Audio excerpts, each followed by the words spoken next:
The feel of fall is in the air in chilly Lincoln, where Cornhusker fans are eyeing another national championship. Hopes that were nearly dashed in South Bend.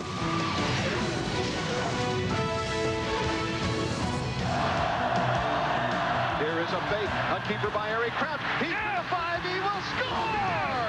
Nebraska pulls it out! The Big Reds survive with the #1 ranking intact. The Cornhuskers have leadership, power, and blazing speed. In Lincoln, they know the march to Miami begins in September.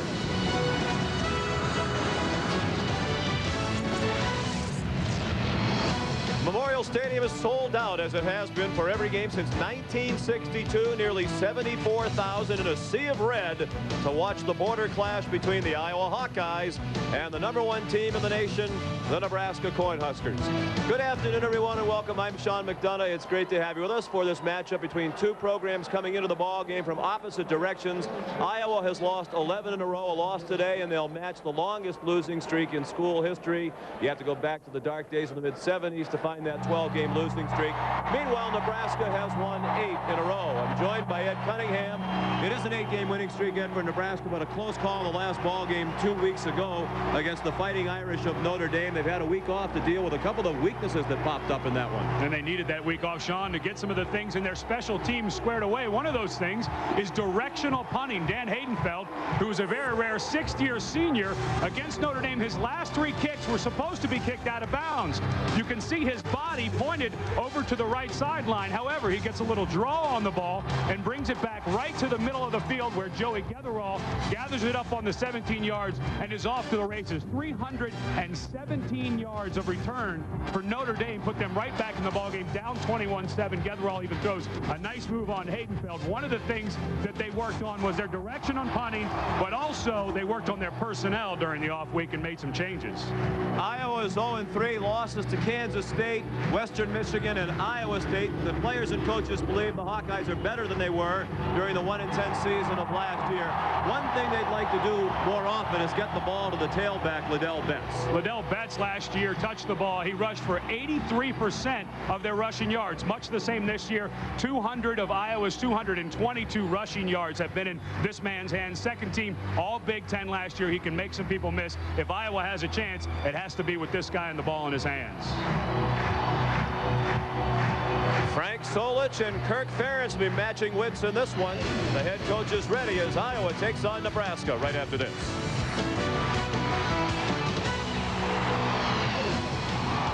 Nebraska has won the coin toss. Welcome back to Memorial Stadium. Let's head right down to the sideline. Leslie Goodell standing by with Nebraska coach Frank Solich. Coach, you guys have had a week off to get things straightened out since your win over Notre Dame. Iowa comes in here 0-3, but you coach your guys not to take any team lightly. How do you approach this team today? Well, they're a physical football team, and they're playing hard all 4 quarters from the games we've seen. So they'll play hard today. We need to play hard also, play well. We had the week off, so we worked on a lot of things that we think we can get better at. Hopefully that's going to show today. Thanks, Coach. Sean, originally rain looked to be a factor, but it could hold off. Wind now seems to be the issue down here. Although it's in the low 50s, it feels much colder. The wind gusts are coming through here at about 20 miles per hour, so that could play a factor in today's game. All right, Leslie, at the moment they tell us it's 53 degrees, but based on all the chattering teeth in our booth, it certainly does seem colder than that with that gusty breeze out of the northwest at up to 20 miles per hour. A chance for a little bit of a passing shower. If it arrives, they don't expect it will stay for very long. Nebraska won the toss, and Frank Solich elected to defer, so Nebraska will kick off, and Eric Crouch will have to wait a moment to take the field and direct the Big Red offense. It'll be Chase Long to kick off. The senior from Wahoo, Nebraska, has taken over the chores from Dan Haydenfeld, the outstanding punter who has handled kickoffs in the past. Chase a little bit surprised by that development. He says that Haydenfeld has a ridiculously strong leg, but kickoffs haven't been as good from Dan lately. Tim Dodge and Chris Oliver are back to receive the opening kickoff for the Hawkeyes. Down to the goal line and into the hands of Tim Dodge. Look out! He takes a hit at the 13, but bounces off it, and now makes his way out to the 24-yard line, where he was tackled by T.J. Hollowell. Here's the offensive line. It really has been the biggest weakness of this Iowa team this season. And again today, they're dealing with injuries. Eric Steinbach unable to go at right guard due to an ankle injury, so Andy Lightfoot steps in. And Khalil Hill, their big play wide receiver, has been bothered by back spasms. He's a little bit iffy today. In the backfield, they'd like 25 touches for Liddell Betts, and Henry Polio moves it at fullback for the injured Jeremy Allen. So the Hawkeyes are struggling, and they're being affected now by the injury bug. Scott Mullen is the quarterback. He throws, and it's incomplete. At the 30-yard line, the intended receiver, Kevin Casper, who's their leading receiver through 3 games. Now the black shirt defense for Nebraska. Adams, Lohr, Kaiser, and Vanden Bosch up front. They're looking for more from the rush ends.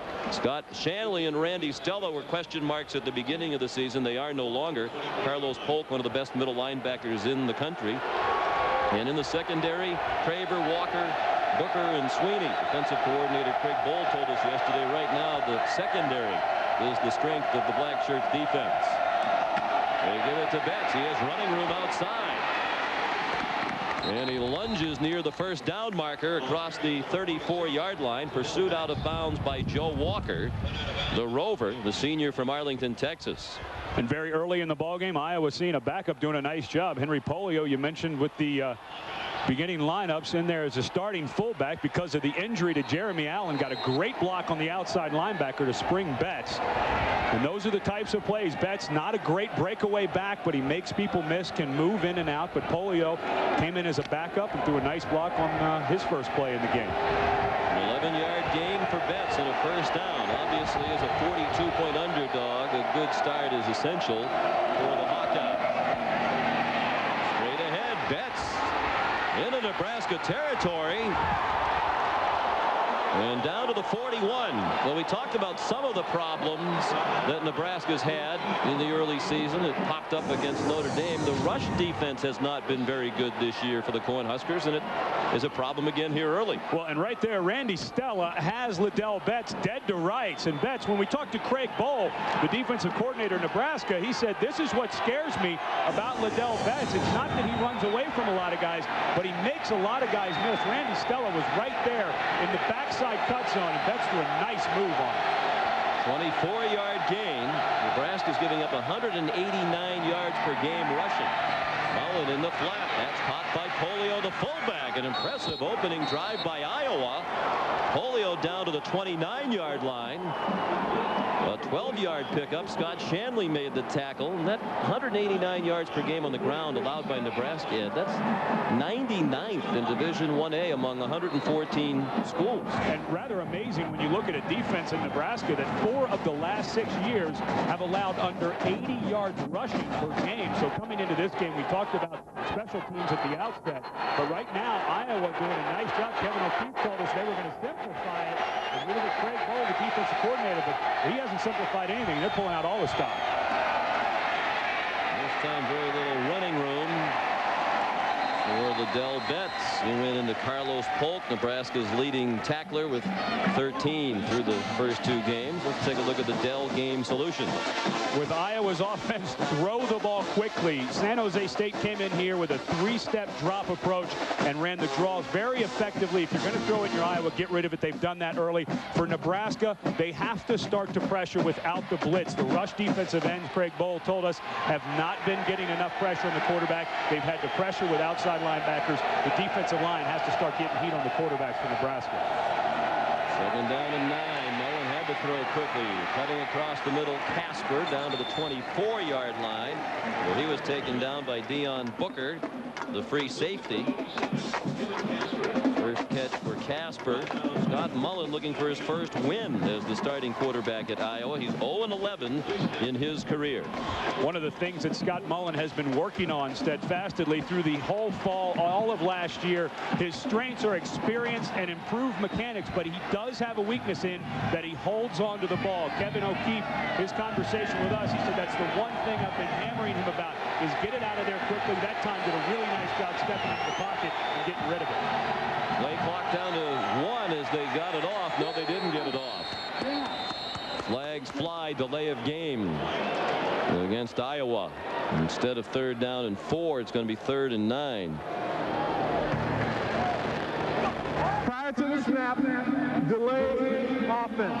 5-yard penalty, it's still third down. It is a Big Ten officiating crew. Iowa, of course, a member of the Big Ten. Nebraska in the Big 12. They met last year with Big 12 officials in Iowa City. A game won by Nebraska 42-7. It was 7-0 Nebraska at the half. That was the season opener for the Huskers. Now third down and nearly 10. A long 9 for a first down from the Nebraska 29. Mullen going into double coverage. Casper might have gotten away with a push-off. That's a touchdown. Looked like Casper gave a two-handed shove to one of the two defenders there. But he caught the ball and has a touchdown from Scott Mullen of 29 yards. And a stunning beginning to this one. Iowa first on the board. Scott Mullen got away with one here. He throws into double coverage over on the left side. Casper, 6'1", gets to the top of the ball, but inside out coverage, double coverage by Nebraska. Mullen dodges a bullet there and gets lucky by the great catch by Casper. Nate Kading adds the extra point. Freshman from Coralville, Iowa. How about the dues on Mullen and Casper? And how about the results of the first drive for the Hawkeyes?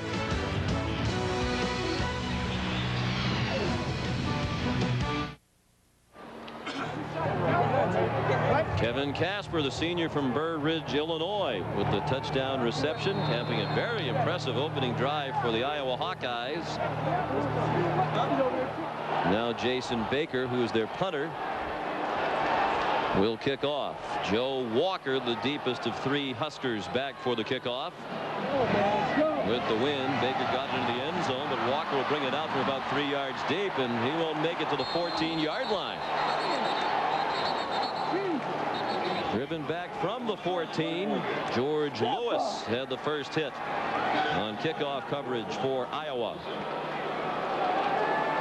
Now the chilly starting lineup for Nebraska. Great offensive line. Norm Parker, the defensive coordinator for Iowa, says it might be the best he's seen in 33 years in college football. Only Pinotti is a new starter. The rest are returning starters from last year. Matt Davison and Bobby Newcomb, outstanding receivers, with the all-conference tight end Whisper. And the quarterback, of course, is Eric Crouch, who pitches to Dan Alexander. One of several I-backs we expect to see today for the Cornhuskers. Alexander's their leading carrier through 2 games. He was taken down by Aaron Campman, the defensive end. It's Crouch in the backfield with Willie Miller and Alexander, the I-back. You mentioned that offensive line, Sean. Not only did Norm Parker, the defensive coordinator of Iowa, said it was the best, but Frank Solich, who's been around here since 1979, echoed those thoughts. He said he thought it was the most athletic offensive line they've ever had. Alexander's stumbling as he took the handoff. Mike Dolezal made the tackle. The linebacker, number 39. Now the rest of the Iowa defense. Up front, they're very good. Norm Parker said, we don't have the defensive line of an 0-3 team. Heron Pickens, the best of the bunch right now. Montgomery and Campman, the converted linebacker. The linebackers are LeVar Woods, Derek Davison, who's the hardest hitter on the defense, and Dolezal. We'll give you the secondary in a moment. Third down and 7. Crouch forced to pass. Throws by the tight end, Tracy Wistrom. Out to the 32, and a big first down early. And with momentum on Iowa's side, the Huskers trying to get the crowd back into it, and they do with a 16-yard gain. One thing, we've already mentioned the kicking team and the defensive, that they're giving up too much rushing yards, but one thing Nebraska does need to continue to improve is their passing game. Coming into today's game, only 44% completions, not efficient enough. Frank Solich, who is his own offensive coordinator, said we don't have to throw it a lot, but when we do, we have to be more efficient than we have been. Came into the backfield and went out in motion as an extra fullback. Crouch throws the backup tight end Aaron Galladay. His first catch of the season for the sophomore from York, Nebraska. Ordinarily a blocker. He's short of a first down just across the 40-yard line. Well, as Eric Crouch says, 25 passes in 2 games. That's really not enough to judge the passing attack on. He thinks that as they go along, the passing game will become more productive. Well, when you're leading the nation in rushing like Nebraska is, you tend to kind of start to shelf the passing offense, but that's one thing that they will continue to work on as the season goes on. On 2nd and 3, they give it to the fullback, Willie Miller, and he has the first down out of the 44-yard line. Miller's a senior from Omaha, one of 9 Husker starters who hail from the state of Nebraska. And the Dell game solutions when Nebraska's on offense. We just mentioned develop the efficiency in the passing game. They're doing that early. And for Iowa, force the pitch when Nebraska runs the option, make Eric Crouch get it out of his hands. Eric Crouch is the best player that Nebraska has, so you don't want it in his hands too long. Heisman Trophy candidate gave it to Dan Alexander. Nice cutback move and another first down into Iowa territory near the 45-yard line. They mark him down at the 46, a gain of 11. Ryan Hansen, the strong safety, called upon to make the tackle with help from Anthony Herron. Very early in this game, we're seeing that the sprained ankle that Dan Alexander had against Nebraska, or excuse me, against Notre Dame, is not affecting him. A nice cutback there. Alexander working on his 4th straight 100-yard game going back to the Fiesta Bowl against Tennessee last year. Had 108 against Tennessee, 208 against San Jose State in the opener. Alexander rumbles close to another first down at the 37-yard line. Fred Barr, backup linebacker, and Ryan Hansen made the tackle. And then Alexander with another 100-yard game last game against Notre Dame 2 weeks ago when he went for 112 against the Irish. One thing Notre Dame did very well against Nebraska on defense was forcing the pitch and having the defensive backs come up and force. That time Ryan Hansen got locked up with a receiver for Nebraska. Nebraska receivers, they're not going to get a lot of throws, so they really have to work downfield. The way they get their gold stars on their helmet is blocking downfield. A good job by them on the corner that time. Well, Tracy Wistrom limped off, and he's being held by the medical staff. Miller on 2nd and short, stuck the ball out trying to get the first down yardage. It'll be close. Roger Meyer, junior linebacker from Rock Rapids, Iowa, made the stop. It will not be a first down. They're going to put the ball back on the 37-yard line. It'll be 3rd down and a long one. Well, here's where that offensive line will come into play. Kirk Ferentz, a former offensive line coach in the NFL. Now the head coach at Iowa knows all about these big fellas up front for Nebraska. They can get in there, reach out, and move you around a little bit. 2 tight ends, Galladay and Bowling, with Wistrom out for Nebraska. Crouch keeps it. Bangs off the pile and has a first down. Down to the 31-yard line. He's a powerful runner at 6'1", 200 pounds. The folks who watched the game in Iowa City last year remember him running over Mikel Brown at the goal line while scoring a touchdown. That was a game that Eric Crouch felt like he had something to prove. The opening game of the season, he had been told he was 2nd string. Just a few days before that, he went in, scored 3 touchdowns, and one of them, you mentioned, took one to the house over the top of Iowa's defensive back, Mikel Brown. Bobby Newcomb started that game in Iowa City last year. Crouch came off the bench. Held him to the full-time starting job to the end zone. Touchdown, Matt Davison.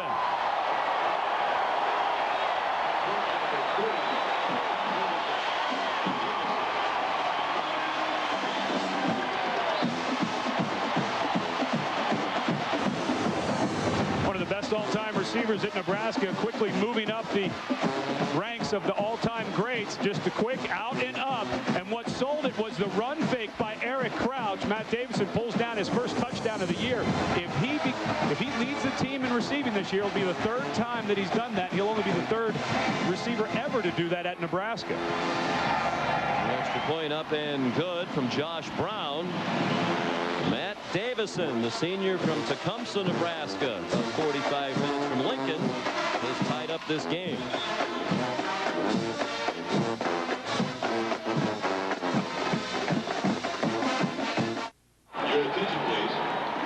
A 31-yard touchdown pass. Eric Crouch to Matt Davison. 2nd touchdown pass of the season for Crouch, and each team has scored on its opening drive. The Huskers went 86 yards in 10 plays.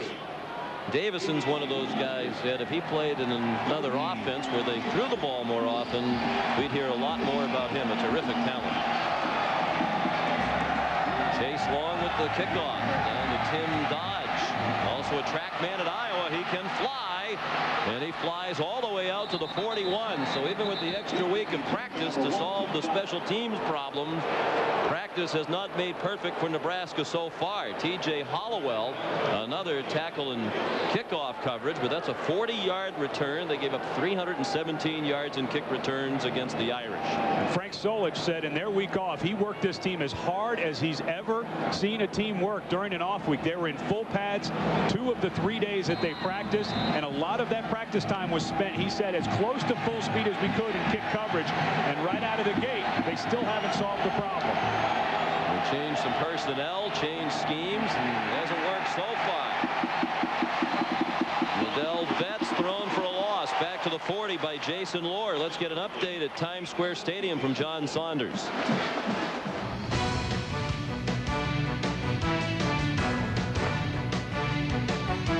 Sean, for the second time this year, Wisconsin is taken to overtime. They had the lead on a field goal in the second overtime when Damian Anderson takes this in for a touchdown, and they cannot dodge the bullet this week, losing to Northwestern. Wow.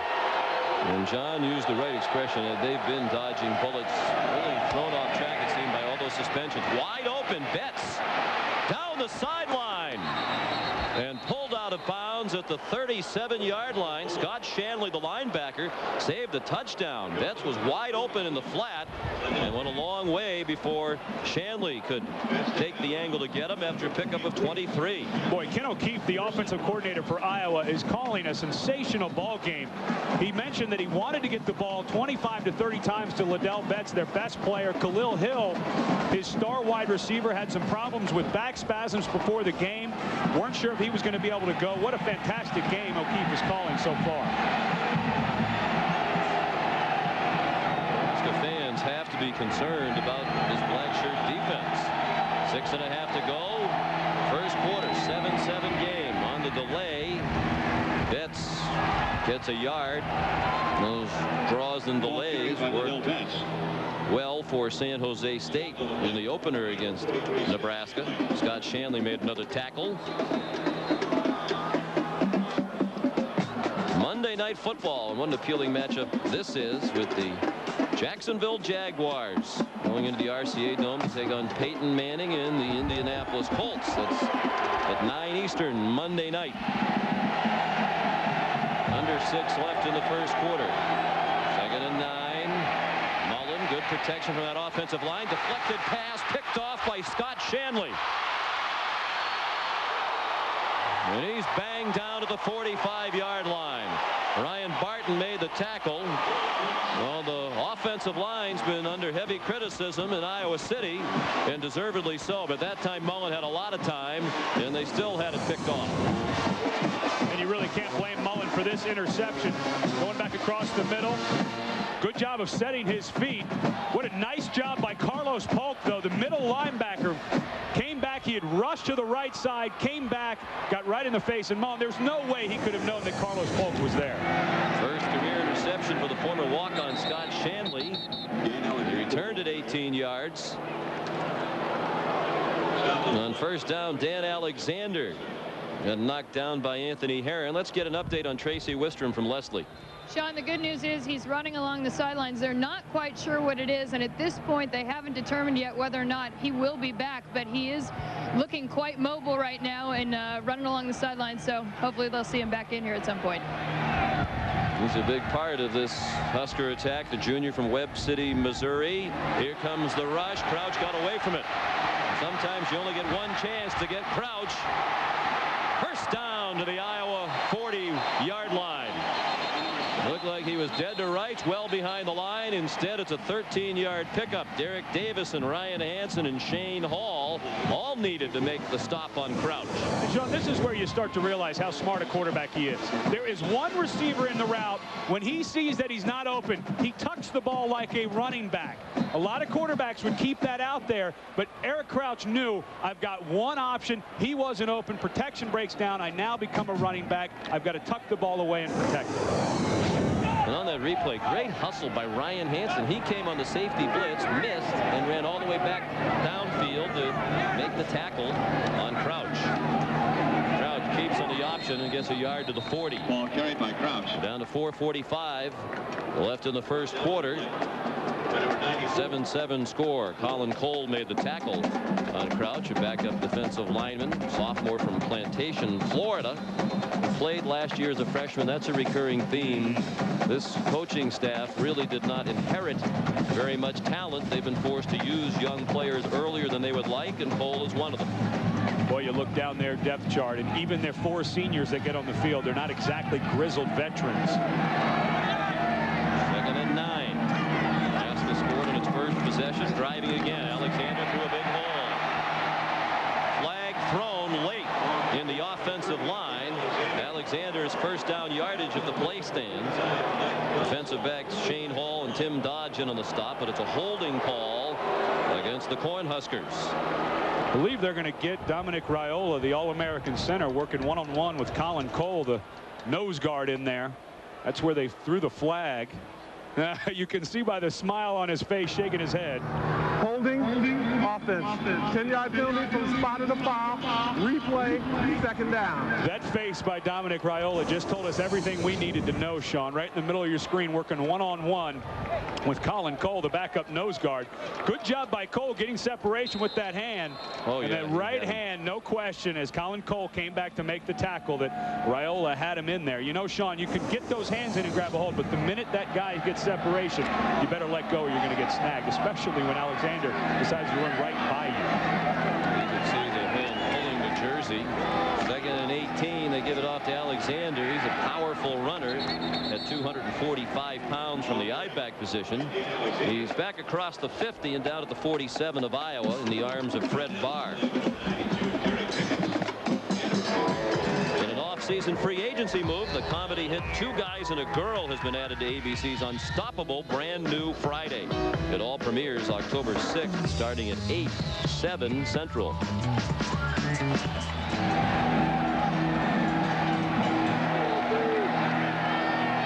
Three receivers into the game now. Crouch. Matt Davison open, running down the seam, and he overthrew him. That might have gone the distance again for Davison, but Crouch's toss a bit too high. You mentioned Ryan Hansen earlier. He was the strong safety in coverage, got a nice chuck on the line of scrimmage on Davidson and threw off the timing pattern Crouch was trying to get to Matt. In the punt for the Huskers. The first punt of the game, Dan Haydenfeld averaged just under 45 yards per punt last year to set the single season school record. He's an Iowa native from Des Moines. Hangs that one up high, and they could not down it. Theo Craver was down there, but the punt a bit too long. 47-yard punt, but a net of 27, and Iowa will begin at the 20 after this.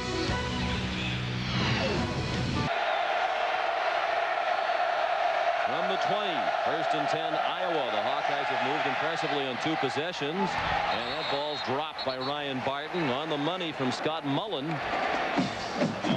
But Barton, the senior from Newton, Iowa, couldn't catch it. We haven't seen a lot of Khalil Hill, and if he can't go with those back spasms and the hamstring problem, that's a weapon they just can't afford to be without in a game against Nebraska. Well, and it's a shame because early on, Scott Mullen is playing as good as I've seen him play all year. That you mentioned the ball was accurately thrown there. It was also thrown on time. That's a long out route, and he got that ball in the air very quickly. It's a shame playing so well he doesn't have his best receiver out there with him.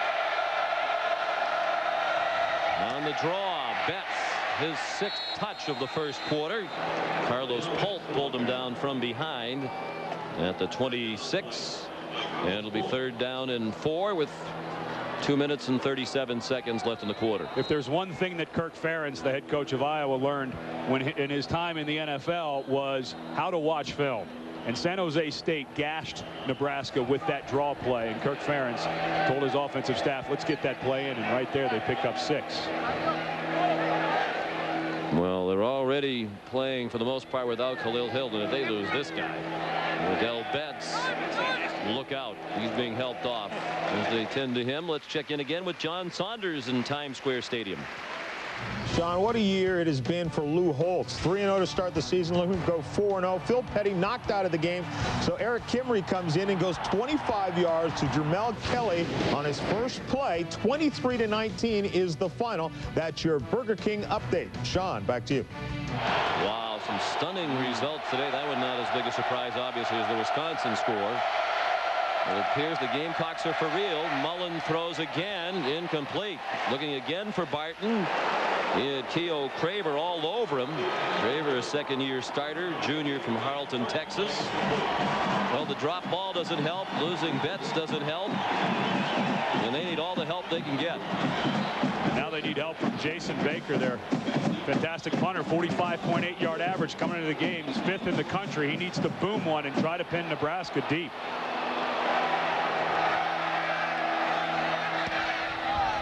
Flag down. Wobbly punt. And Walker tackled immediately at the 30-yard line. 44 yards as it turned out on the punt, but there was a flag thrown way back by the return man, and it was flown early. There's a lot of 8-man football in the state of Nebraska in high school, but there is no 12-man football, Sean. And that'll give him a first down. On 4th and 4. Well, Frank Solich.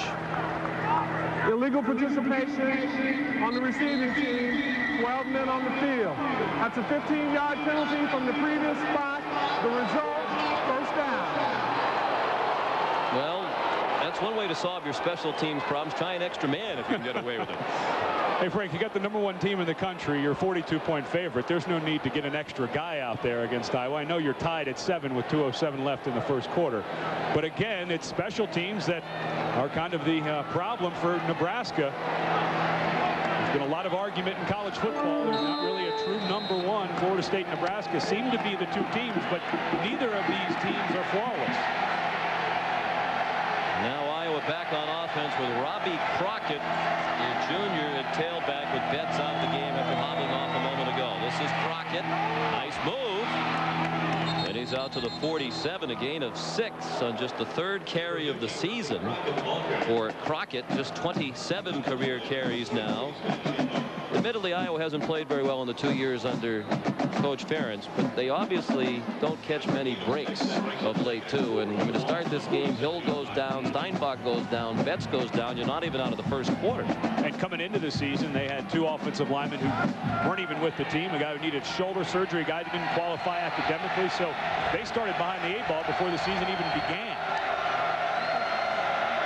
Minute and a half left in the opening quarter. 7-7 score. Mullen steps away from the rush. Has a man. First down.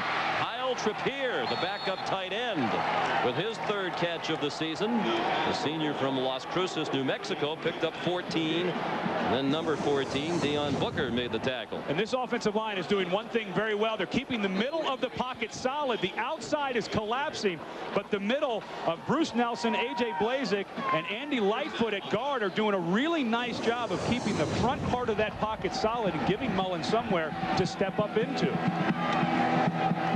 another guy has been bothered by the injury bug. He's been playing on a sore knee. Crockett still the tailback. All substitute backfield due to injury. Polio and Crockett. Here comes the rush. Mullen did well to get away from it and step back to the line of scrimmage. Mark Vedral, just back in action this week, made the tackle. He was charged with first-degree sexual assault back in the spring. It went to trial, and he was found not guilty last week and returned to practice this week after missing the first 2 games. Kyle Vandenbosch right there goes unblocked because Alonzo Cunningham, the left tackle, thought that the tight end was going to stay in and block. Kyle Vandenbosch is not a guy that you want to leave unblocked. The best rush end that Nebraska has.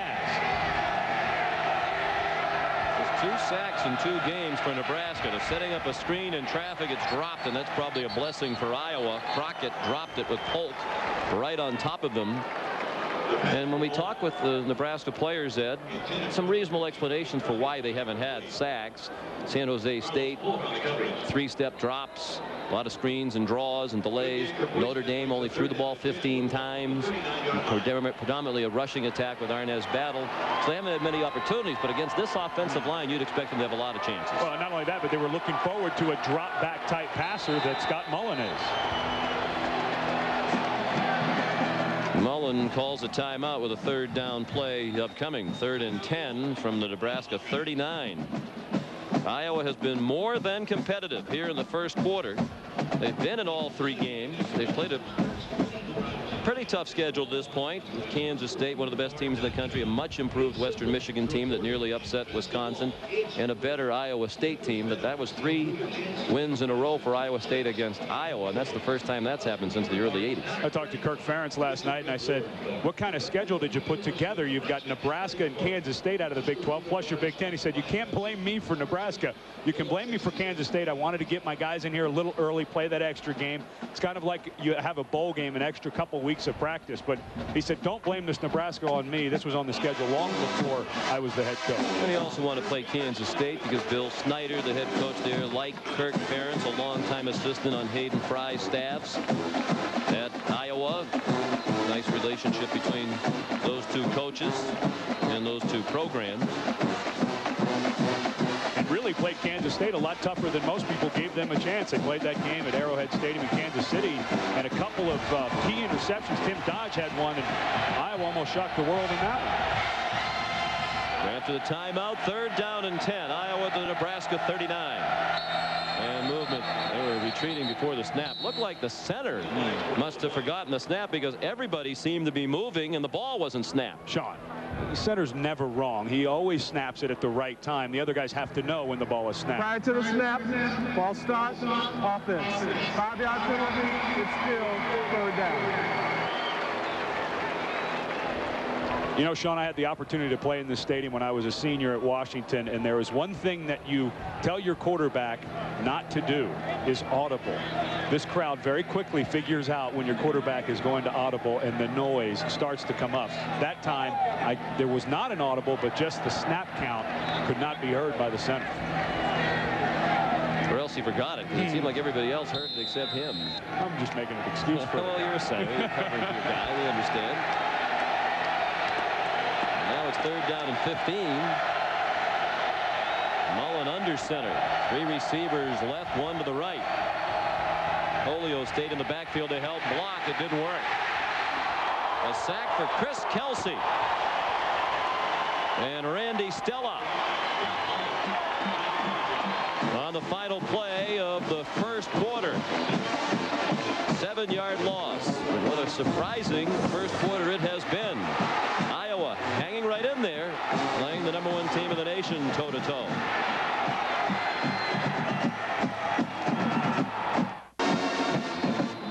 And O'Keefe and his staff with a nice plan so far against this Nebraska defense. It's 7-7.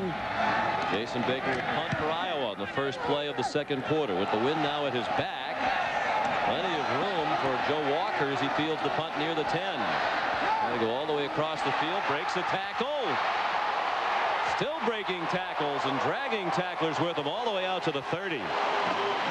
Looked like they'd have him inside the 15. Turned out to be a 23-yard return of a 44-yard punt. College football on ABC Sports is brought to you by Ford Outfitters. No boundaries. By Sears and Sears National Championship Football Trophy. By Courtyard by Marriott, the hotel designed by business travelers. And by Burger King. Got the urge? Nebraska going into the win now here in the second quarter, starting from its own 30. Terrell Buckhalter takes over at I-back. Crouch keeps it and takes it out near the 37-yard line. LeVar Woods made the stop, the senior outside linebacker from Inwood, Iowa. West Lyon Community High School, where he was a teammate. Kyle Vanden Bosch, the rush end for Nebraska. And it's amazing, Ed LeVar telling us last night that they were the starting offensive backfield. Woods was the tailback at about 210 and Vanden Bosch the fullback at 240, and they ran an offense much like Nebraska's. Must not have been very good running backs now that they're both playing defense. Crouch, the pitch. The Buckhalter, nice moves, cross midfield and down at the 48-yard line of Iowa. Anthony Herron made the tackle on the senior from Collins, Mississippi. Buckhalter, like his backmate Dan Alexander, they weren't sure how healthy he was going to be today. He had a hyperextended knee against Notre Dame 2 weeks ago. Did not practice at all during the bye week. That cut right there shows you that he's 100% healthy, not gimpy at all on that leg. And both of these backs, Alexander and Buckhalter, will carry people. Buckhalter 225, Alexander close to 250. Buckhalter needs 68 yards today to become a 2,000 career rusher. Buckhalter carries again to the 46. They have 3 players on the squad right now who've rushed for more than 1,000 in their careers, and as you can see, Buckhalter started the day needing 68, and Alexander more than 1,600 yards, and Crouch now 4th all-time among quarterbacks in rushing at Nebraska. Those 3 last year in 99 combined for 2,416 rushing yards and 30 TDs. Crouch the key and the pitch to Buckhalter with lots of acreage. And down to the 29-yard line. Another first down. Benny Sept, a true freshman who's come into the defensive backfield, made the play for Iowa. They think he has great talent, perhaps the most natural talent of any of their defensive backs. And you're starting to see this offensive line for Nebraska just winning the battle up front. There is no inside-out pursuit. That tells you one thing. Those big guys in the middle, Raiola, Hochstein, and all those guys are getting up on the linebackers and stopping the pursuit. And these Iowa linebackers are not able to get out there and help on the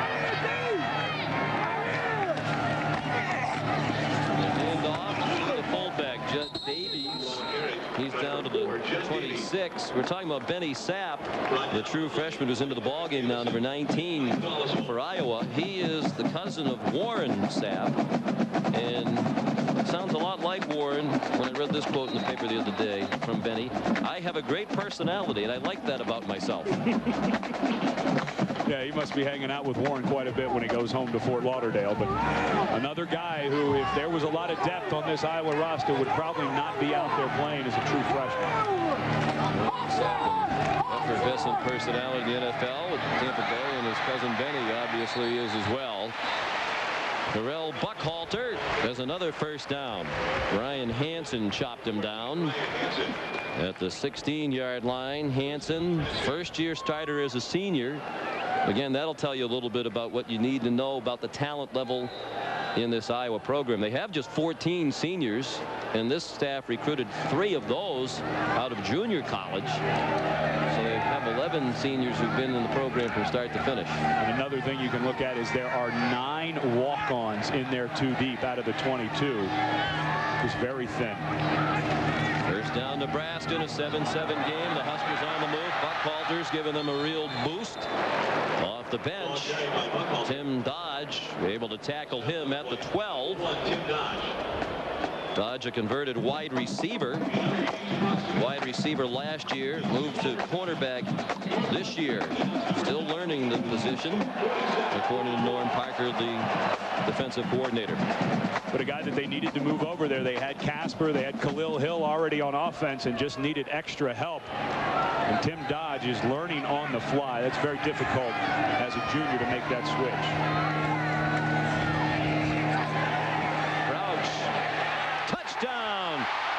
Tracy Wistrom, who limped off earlier, back in the game, and on the receiving end of the Crouch touchdown pass. Eric's second of the ball game, and the Huskers lead for the first time today on a 12-yard touchdown pass.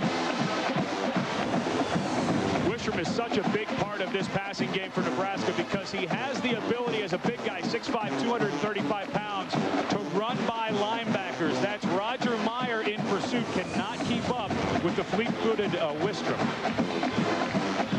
Second touchdown reception of the year for Tracy Wistrom. A high snap from John Garrison. Dan Haydenfeld got it down, and Josh Brown added the extra point. 14-7 Nebraska early in the second quarter. The touchdown reception by Tracy Wistrom has given Nebraska its first lead, and Chase Long kicks off. Short kickoff. And a free ball at the 37-yard line. Cornhuskers indicating they got it, but the officials say no. Looked like Jonathan Babineau was trying to make the play on it, the backup fullback, as the kick came down unexpectedly short. And he muffed it. It was a free ball, and it might be Edgar Cervantes who recovered it. Sean, but here's the mistake that Babineau makes right here in the middle. Call the fair catch. You can make a fair catch on a kickoff. As soon as that ball goes more than 10 yards, the offense has the first shot at it if you get your arm up in the air. Babineau, a true freshman out of Port Arthur, Texas. We already talked about how many young guys are playing for Iowa. That should have been a fair catch, and you wouldn't have had to deal with any of that, the rush by Nebraska. Good news for the Hawkeyes. Liddell Betts back in at tailback. He takes the handoff from Mullen. And it's a gain of about 2 to the 28. Let's find out what happened to Liddell Betts from Leslie Goodell. Sean, Liddell Betts sprained his left ankle. What they've done is re-tape the ankle and send him back out there to see how it feels while he's playing. So that's one guy they don't want to lose in this game, so he's going to give it a go. Statistics brought to you by Pepsi through 1 quarter. 7 carries, 43 yards. 1 carry on this possession and out very quickly for Betts. Perhaps just because it's a passing situation, although he is a good receiver out of the backfield as well. With 5 catches for the year entering today's game. Mullen on a design roll to the right. Throws, deflected, almost intercepted, and nearly caught as well by Ryan Barton. But Clint Finley deflected it. Keo Craver was in the vicinity as well. Here's today's Aflac trivia question. What 2 former Nebraska quarterbacks have played in the Super Bowl? Now don't start guessing right away, Ed, as you always do. You're a smart guy, and I want to give the people at home a chance. I have a feeling those quarterbacks maybe didn't play quarterback in the Super Bowl.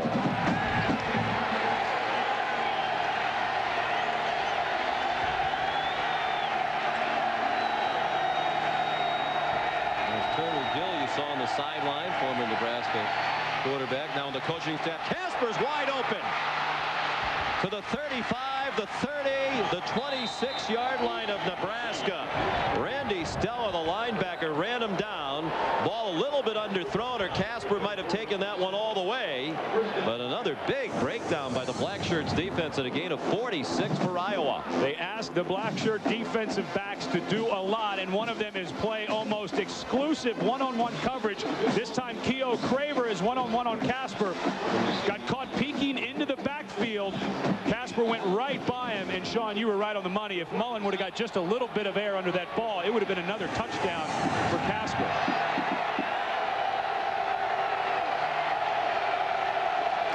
On first down, back to the ground. Betts not showing any lingering effects from the sprained ankle. Couple of shake and bake moves there after he took the handoff. He went down to the 23, where Keo Craver and Jeremy Slechta combined on the stop. Talking about the Black Shirts, Sean, that's one thing that Nebraska's Craig Bohl, the defensive coordinator, says the Black Shirts are bigger than me. They started it years and years ago, where in practice the starting defensive unit wears Black Shirts to practice, and Jeremy Slechta is one of the very few guys who's ever got to wear a shirt, a black shirt in practice, and he is not truly a starter. 2nd and 7. Iowa trying to drive for a tying score with 9 minutes left in the half. Good escapability by Mullen and the presence of mind to throw it away.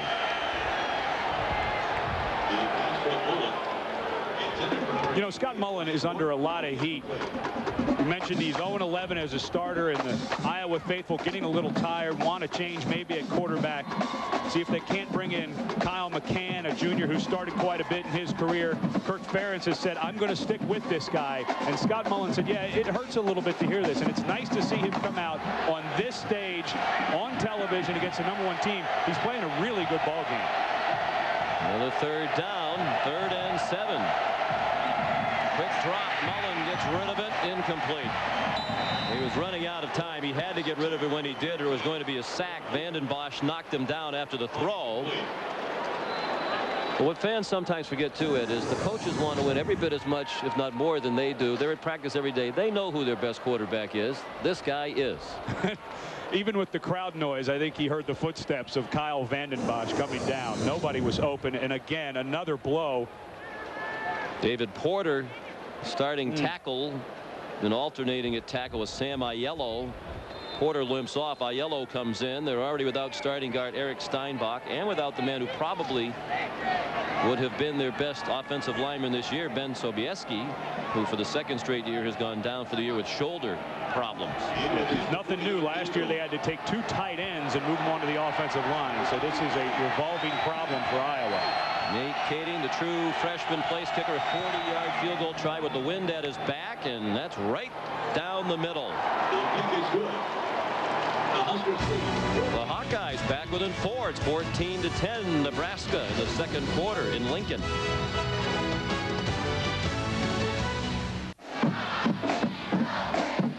Largest crowd ever in the stadium, 78,070.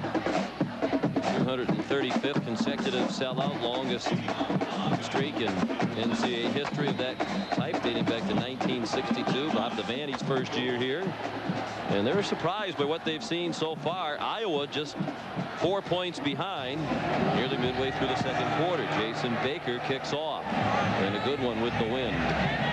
Walker downs it about 8 yards deep in the end zone. Coming up on Valvoline Halftime 2000, John Saunders and Terry Bowden have scores and highlights, and many of them are going to surprise you folks. Terry examines the Pac-10's revival. That's also been a surprise to many. A look at the early season success of the Pac-10. The big game today in the Pac-10, UCLA up at Oregon. Team we saw Oregon a few weeks ago against Wisconsin. We're not really that surprised that Wisconsin has struggled, because Oregon, quite frankly, should have won that game if they would have made some key receptions in that ball game. Wisconsin already would have had a loss before today. Well, Buckhalter continues at I-back, takes the pitch from Crouch and picks up 4 to the 24. Oregon has a 7-0 lead over UCLA in that game. UCLA's already defeated a couple of teams that were ranked number 3 in the nation at the time, Alabama and Michigan, but now they're going on the road. And on the road, Autzen Stadium in Oregon. I played there when I was in college. It is by far the loudest stadium I ever played in, with only 45,000 fans. They're right on top of you there. The pitch by Crouch. Buckhalter rambles out to the 39-yard line. Fred Barr made the tackle. Gain of 15 for Buckhalter. And he's from Collins, Mississippi, a town of just over 2,000. You know, Sean, one of the tough things about playing an option offense is it's not all the time about athletic ability. It's assignment football. You have to have a guy make the quarterback pitch, and then you have to have someone on the pitch man. Well, the problem for Iowa is they have so many young defensive backs. Norm Parker said it's like trying to teach someone golf in one day. You just can't give them all the knowledge they need. So far, the defense holding up reasonably well, and a big hit delivered there on Crouch by Fred Barr again. LeVar Woods also there. They combined to put a lick on Crouch. When we asked Norm Parker what they were going to do to get ready for this Nebraska team, his first response was pray. Oh, yes. He talked about the best offensive line he's ever seen, and he's been in college coaching for 33 years. So that's quite a statement. He coached the 97 Vanderbilt defense to the #1 ranking in the SEC conference. He's seen a few good offensive lines. Terrell Buckhalter carries on 2nd down. He's down at the 45, so Nebraska will need 4 on 3rd down to move the chains. You know, when the coaches get criticized, sometimes it's not just the head coach. In Iowa, they've coached Norm Parker. Suggestion from some of his critics that maybe he's been around too long, as you say. A couple years ago at Vanderbilt, of all places, he had one of the best defenses in the nation. So if he lost it very quickly. And they've criticized Ken O'Keefe, the offensive coordinator, by saying he's never coached big-time football before. He was at Fordham. Allegheny as the head coach before he came here. And pitch And Crouch appeared to get it back, but back at the 39-yard line. That'll be a 4th down, and they'll have to punt. Nebraska had all kinds of fumble problems last year. Fumbled 40 times and lost 25. That has not been a problem so far this year. But this was a nice job by Iowa on defense. At the outset of the game, I said, get the ball out of the hands of Crouch early. That time, LeVar Woods, the outside linebacker, was coming down. Crouch goes to pitch, and Dan Alexander was just frankly not ready for that quick pitch by Crouch. Hayden failed to punt. Khalil Hill, who hasn't been playing at wide receiver because of back spasm, has been returning punts. They hope for a big play from Hill here. He breaks the tackle of Craver, breaks another tackle, and is finally brought down from behind by Vanden Bosch. The ball came out late. He was down by contact at the 32-yard line. A nice 16-yard return by Hill, and more special teams problems for Nebraska. Missed tackles after a good 45-yard punt by Haydenfeld. They have the starters out there. Craver missed the tackle. Vanden Bosch made the tackle for the Cornhuskers. 5.5 left in the first half. Iowa with a chance to take the lead.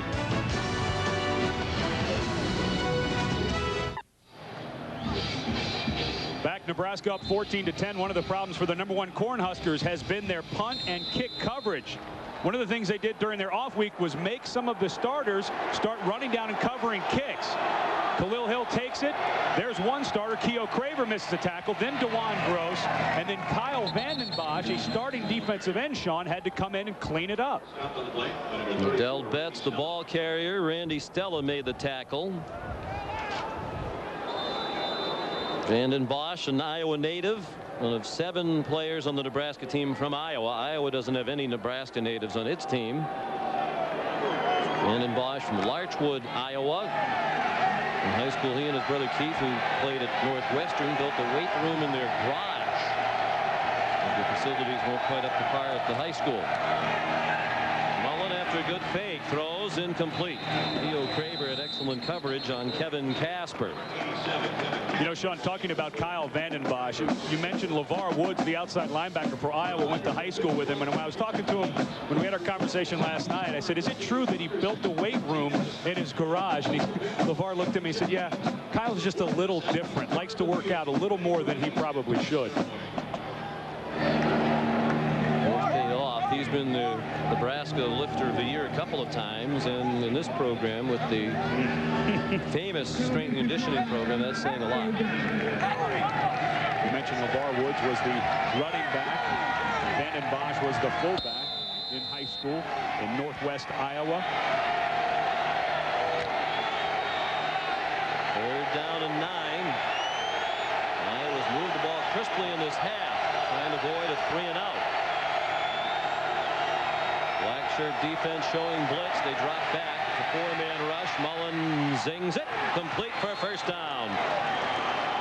Kevin Casper out to the 49-yard line. This looks like anything but an 0-3 football team so far. Let's go right back to Ken O'Keefe, the offensive coordinator for Iowa, Sean, because the things he is doing to Nebraska. First of all, they're getting protection, which is a big deal. But the layered routes that time by Iowa, number 6 Chris Oliver, and also Casper running that layered route. It was kind of like a double short post, and it was a zone coverage by Nebraska. They just couldn't get the safety over there in time to help. 95 yards receiving on 4 catches for Casper. Again, good time provided by that offensive line. Casper a catch again. He's over 100 yards now receiving in the first half. That's 100+ yards for the 4th time in the last 9 Iowa games. He started the day #1 in the Big Ten with 7 receptions per game, and he has 5 already for 104 yards. This has got to be a little frustrating right now for Craig Bohl, the defensive coordinator. His first year taking over for a legend, Charlie McBride, 23 years, a defensive coordinator here for Nebraska. But when we talked to him the other day, he said, I need more production out of my rush defensive ends. I am going to cut them loose against this drop-back passing team, Iowa. And right now, rushing for Craig Bohl's defense is just not getting any pressure against an Iowa offensive line that has a lot of guys in there that are not starters. Well, if you have confidence in your secondary, as Craig Bohl told us yesterday, he definitely does, and as he should. Wouldn't you blitz more, trying to get more of a rush against an offensive line and an offense that have had a terrible time this year? And that was the only way they were getting pressure. But you know, sometimes, Sean, you go into a game and you say, I'm going to see if these guys can do it without me calling the blitz. Maybe put a little pressure on them and say, hey guys, I'm not going to call it. You got to get there by yourselves. And you anticipate that against this offensive line that's been banged up again today by injuries, you can get a rush with 4 men, with guys like Van den Bosch and Kaiser, proven performers. Greg Bohl was a reserve defensive player in the late 70s. Nebraska started his coaching career here as a graduate assistant. Made several stops on the coaching trail. North Dakota State, Tulsa, Wisconsin, Rice, and Duke before he came back to Nebraska as the linebacker coach in 1995, and then called upon to take over for Charlie McBride this year. 2nd and short. They'll go for the first down. A lot of media types, broadcasters like to say, well, that's a free down. But when you're Iowa in a game like this, you get a chance to get a first down, keep the ball, move the clock, shorten the game. That's what you do. A little surprised, Sean, that Carlos Polk, the 260-pound middle linebacker, lines up outside of the right guard. It was pretty obvious that Iowa was just going to stick it in there and do a quarterback sneak. I would have lined him right up on Blazek, the center. He's your most physical player, and try to stop that play. Out of the eye, back to the ground game. Betts to the 35. They have a very nice mix of run and pass going here as well. And we're talking about Ken O'Keefe. Perhaps he did not have much big-time, quote-unquote, coaching experience. But at Allegheny, as the head coach, he was 79-10. He must have known what he was doing there. And I think he might have pulled a little fast one on us, Sean. He said he was going to simplify his package coming into this game. I don't see anything simple about what they're doing on offense. A lot of different looks for this Nebraska defense. 14 running plays, 16 passes. Talking about the mix of Iowa. Here's another pass. Again, great protection. Oh, lots of contact and a pass interference call coming up on DeJuan Gross. He gave Ryan Barton a couple of shoves along the near sideline. And that'll give Iowa another first down. Iowa, a 42-point underdog, driving for what could be a go-ahead score.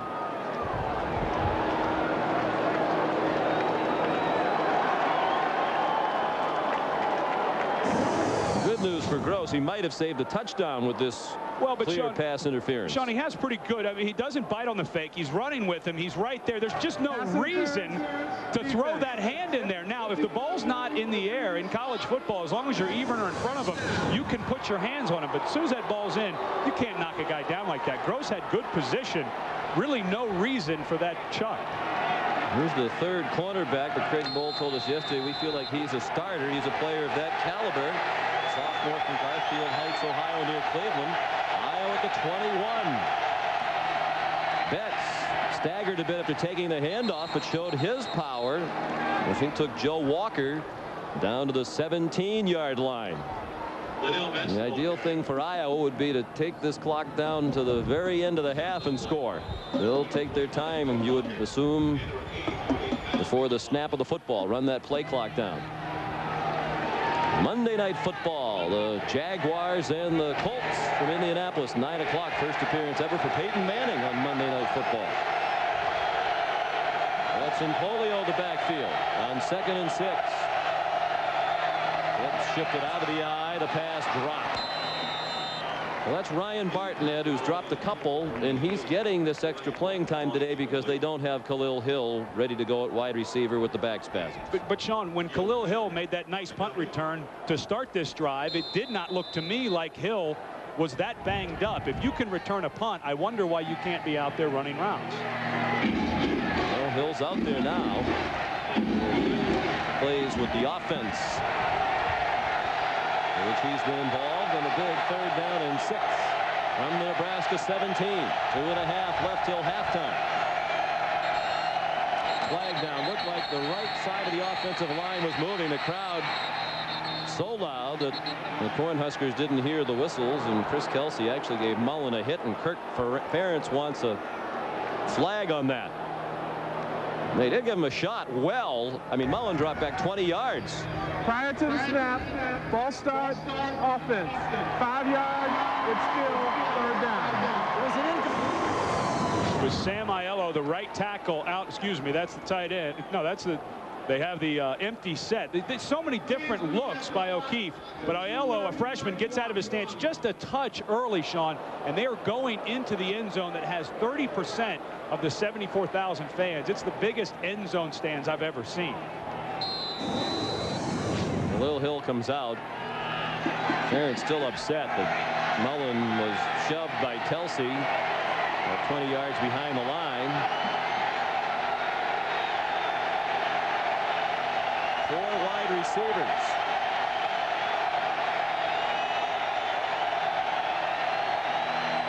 And a toss to Betts, trying to turn the corner, and he's stuffed at the 20. Alonzo Cunningham, the left tackle, trying to lead the way, but excellent pursuit by Carlos Polk and Keo Craver. Looked like a promising play for the Hawkeyes when Betts first took that pitch, but the black shirts can run, and it's a loss back to the 22. And this guy, at 260-pound middle linebacker, nearly 6'3", really plays sideline to sideline. You would think he would just be a big plugger in the middle. But Ken O'Keefe, the offensive coordinator of Iowa, said, I turned on the tape against San Jose State. He was making tackles 60 yards down the field. This will be a 39-yard try from the left hash mark from Kading. He made a 40-yarder earlier from the right hash mark. The true freshman who went to high school right there in Iowa City bangs another one home. Kading, a multiple sport athlete at West High School in Iowa City. Played basketball and soccer on teams that earned state titles, and Kirk Ferentz told us, what I like about him, he's not the typical kicker. He played other sports. If I get mad at him or give him a look, he doesn't cry like some kickers, and he's responding to the pressure here today. That's saying a lot for a kicker when Kirk Ferentz says, I can give him a good yelling at, and he doesn't go to the end of the bench and pout. You know another sign of good coaching? When you have a team that's lost 11 in a row, you have a lot of injuries, and they show up and play like this in a game like this. I mean, a lot of teams would come here believing they have no chance. The players refuse to believe that. The coaches don't believe that. Well, Kirk Ferentz, I know guys who played for him when he was the offensive line coach at Iowa and also in the NFL. And he gets his guys motivated. A lot of the players that I know that played for him said there was one thing. He knows football, he knows the ins and outs, but he knows the personal part of the game as well. And this team has come out here and played. That's the one thing the Nebraska coaches told us, Sean, as well, is when you turn on the tape, they play 4 quarters. Even in the games where they got blown out, they're still playing hard through 4 quarters. Joe Walker back for the kickoff from Jason Baker. 1:44 left till halftime. And right out of the back of the end zone goes Baker's kickoff. Next Saturday, ABC Sports is a full day of college football at 3:30 Eastern. Jonathan Beasley and number 5 Kansas State take on Colorado. Or another regional action, number 21 Purdue takes on reeling Penn State. Georgia Tech is at North Carolina. The Huskies of Washington at Cunningham will have his pom-poms out for them as they go to Oregon. And for some viewers at 4 Pacific, Air Force and UNLV, part of a college football doubleheader on ABC next Saturday.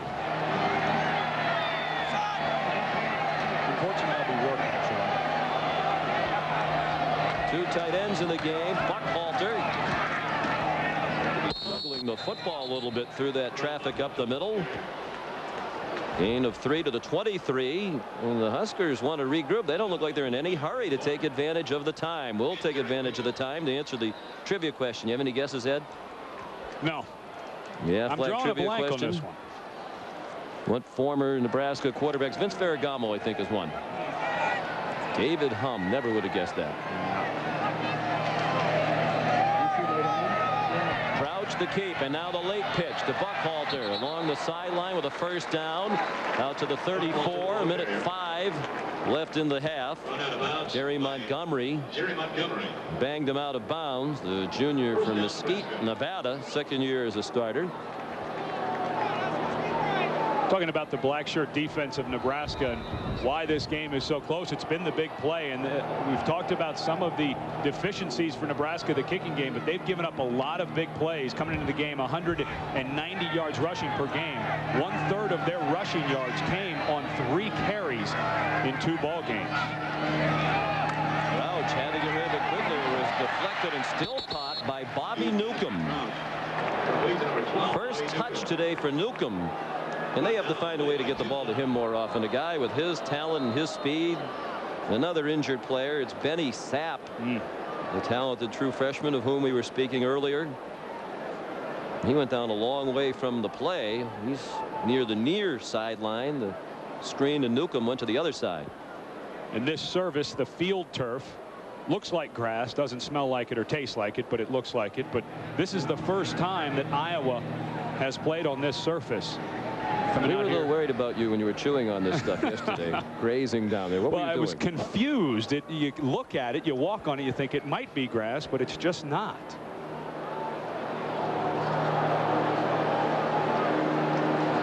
Well, the Hawkeyes keep going down, but they're in the game. Norm, he says and does all the things you wish you could get away with. Live vicariously. Check out the season premiere of Norm, Friday, October 6th at 9, 8 Central. Sept runs off just a bit gingerly. Looks like he'll be able to come back. Matt Stockdale, a junior, number 21, has taken his place. He has experience. Matter of fact, he had an interception against Nebraska last year in the game in Iowa City.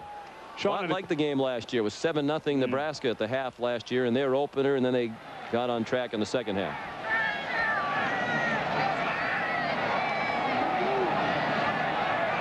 34 seconds. Crouch straight ahead. Look out. Ryan Hansen takes him down at the 41-yard line of Iowa.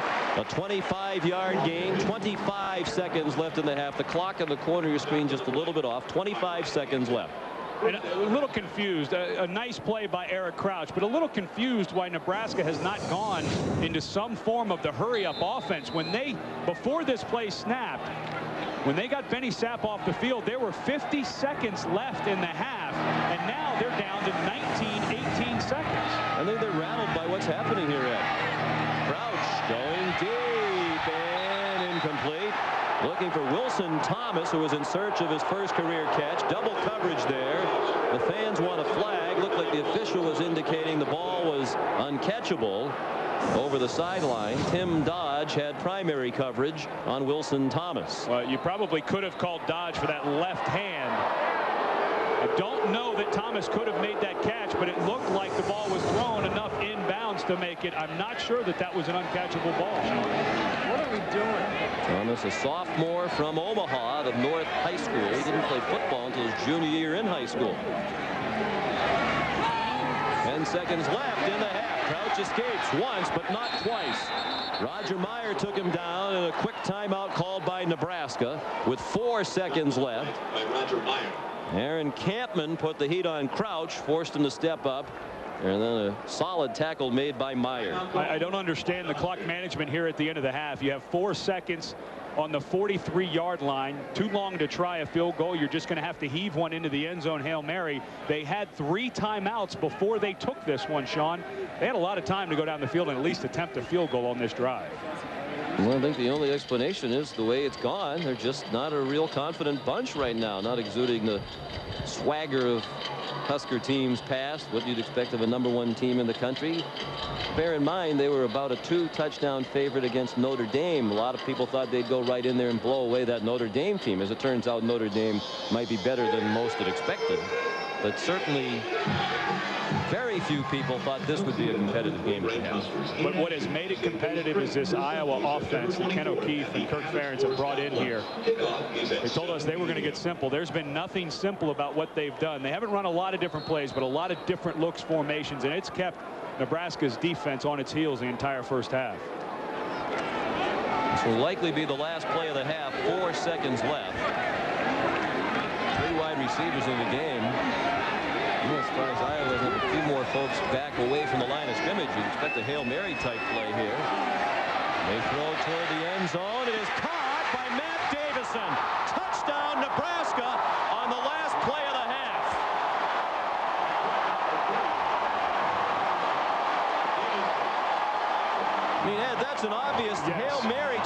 situation, and it looked like Iowa was just playing a standard defense. Ordinarily in that situation, you see 3 or 4 guys way off the line of scrimmage just trying to go back there and bat a ball down. What Nebraska did was put a receiver over here, and that kept Benny Sept, the true freshman free safety, in the middle of the field. But I agree, Sean, there should have been 3 across coverage. Now you've got 2 on 1. There's 2 Nebraska receivers to the quarterback from Iowa. Well, you talk about a momentum killer for this Iowa team, upset-minded. They give up a touchdown on the last play of the half. Coach Ferentz trying to keep his squad up. Josh Brown's extra point gives Nebraska an 8-point lead. But it looked for most of that last possession like the Huskers weren't even really trying to move the ball up the field and get a score. And a big half for Davison with 2 touchdown receptions, including that 43-yarder. Here's Leslie Goodell. Well, Coach, that last touchdown gives you a little bit of a cushion, but Iowa's offense has been productive. What do you need to do in the second half? I don't see it as us having any cushion in this one, Leslie. We need to be able to control the ball offensively on them, execute our option well. They're giving us some of the option game, but defensively, we need to get pressure on the quarterback.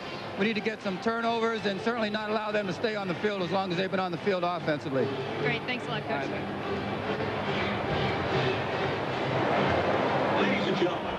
Halftime in Lincoln, Nebraska. The late touchdown gives the #1 team in the country an 8-point lead.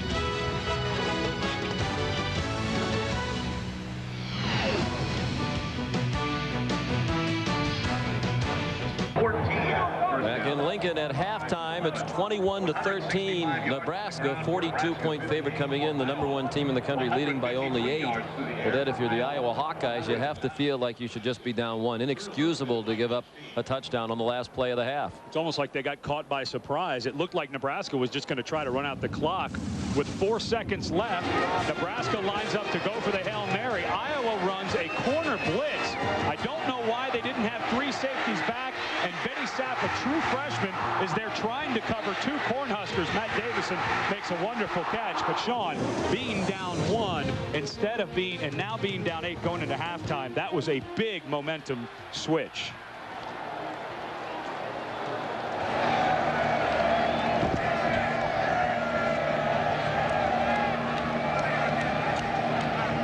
Jason Baker will kick off.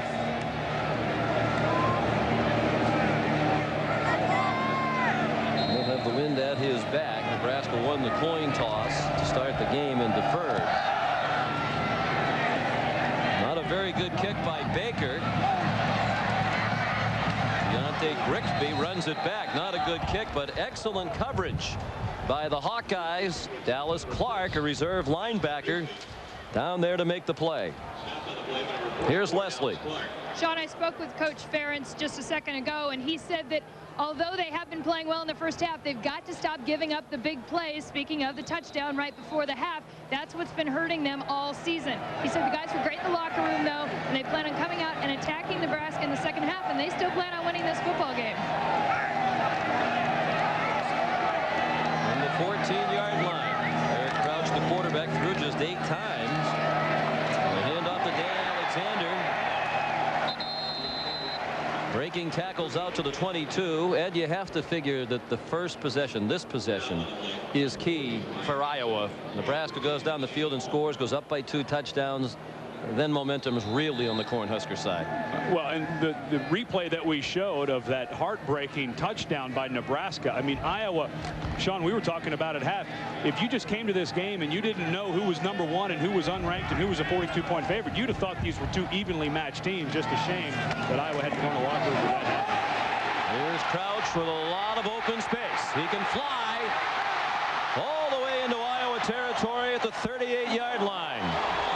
And the other factor, Ed, Nebraska's a much deeper team, and Iowa's depth depleted by injuries with little depth it has.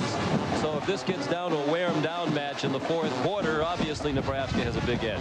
And this guy right here, Eric Crouch, you mentioned his great speed. I think a lot of people underestimate it. Right there, Shane Hall, the free safety, had an angle on Eric Crouch, but he made a mistake. Instead of keeping his angle, he came up and tried to make the tackle earlier than he should have, and the speed of Eric Crouch got him an extra 15 or 20 yards on the mistake by Shane Hall. With a 62-yard touchdown run last week against Notre Dame. Crouch, the late pitch to Alexander. Inside the 20. Down at the 14-yard line.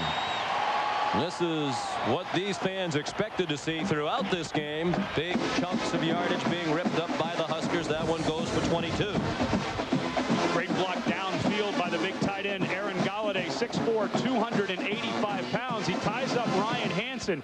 Hansen was the guy who had the pitch man Alexander, and because of the block by the tight end, Hansen cannot come up and hit Alexander. Alexander's not a guy at 245 pounds you want with a head of steam getting into your backfield. Well, Buchalter takes over at the I-back position now. They give it to the fullback Miller. He busts down to the 9, a gain of 6 for the senior from Omaha, Willie Miller, who was married over the summer to Kimberly Cowgill. Boy, you start to get the feeling this is the way Nebraska wanted to start the ball game, not start the second half. This is kind of what you would have expected tuning in at the opening kickoff, not the second half kickoff. And perhaps the lingering after effect for both sides of that touchdown in the last play of the half. Willie Miller powers to a first down at the 3.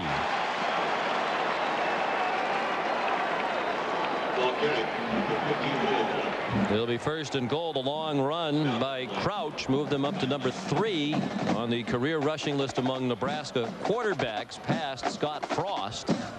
Now behind only Tommy Frazier and Steve Taylor, and of course Crouch is back for another season. He's a junior. Who's going to be the man barring injury? Crouch is lucky Turner Gill's not on that list. Turner Gill, the quarterback coach, might call a little less quarterback option keepers if he was on that list to keep him off of his tail.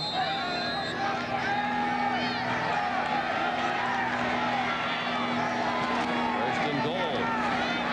Buchalter stacked up. Of course, at this time last year, Crouch was just becoming the starting quarterback. He was out where Newcomb was. Newcomb was the quarterback. Crouch wasn't very happy about it. They flip-flop roles, and it's worked out very well. Although another surprising element of this first half today, Ed, they barely even looked at Newcomb, who's on the sidelines right now. They threw him that one screen pass at the end of the half, and that was about it. And he's a guy who can do so many different things. Can go under center if you want, change some things up, get in the backfield, go in motion. Crouch had the pitch in, and a big stick delivered by Shane Hall, the free safety. That's about as good as a defense can play the option, as well as they could do. Shane Hall came up after Crouch had to pitch it. Well, this time Shane Hall, nobody gets on him to block. Has the pitch man the whole way, and because the pitch was forced, you have to, if you're gonna play Nebraska's option, make Eric Crouch pitch it, and then your force man from the safety, that time Shane Hall has to be there. He has to beat a block one-on-one and make the tackle. Back at the 10, Bob Sanders forced the pitch. Crouch with all day to throw, and a man wide open, touchdown, Tracy Wistrom, his second.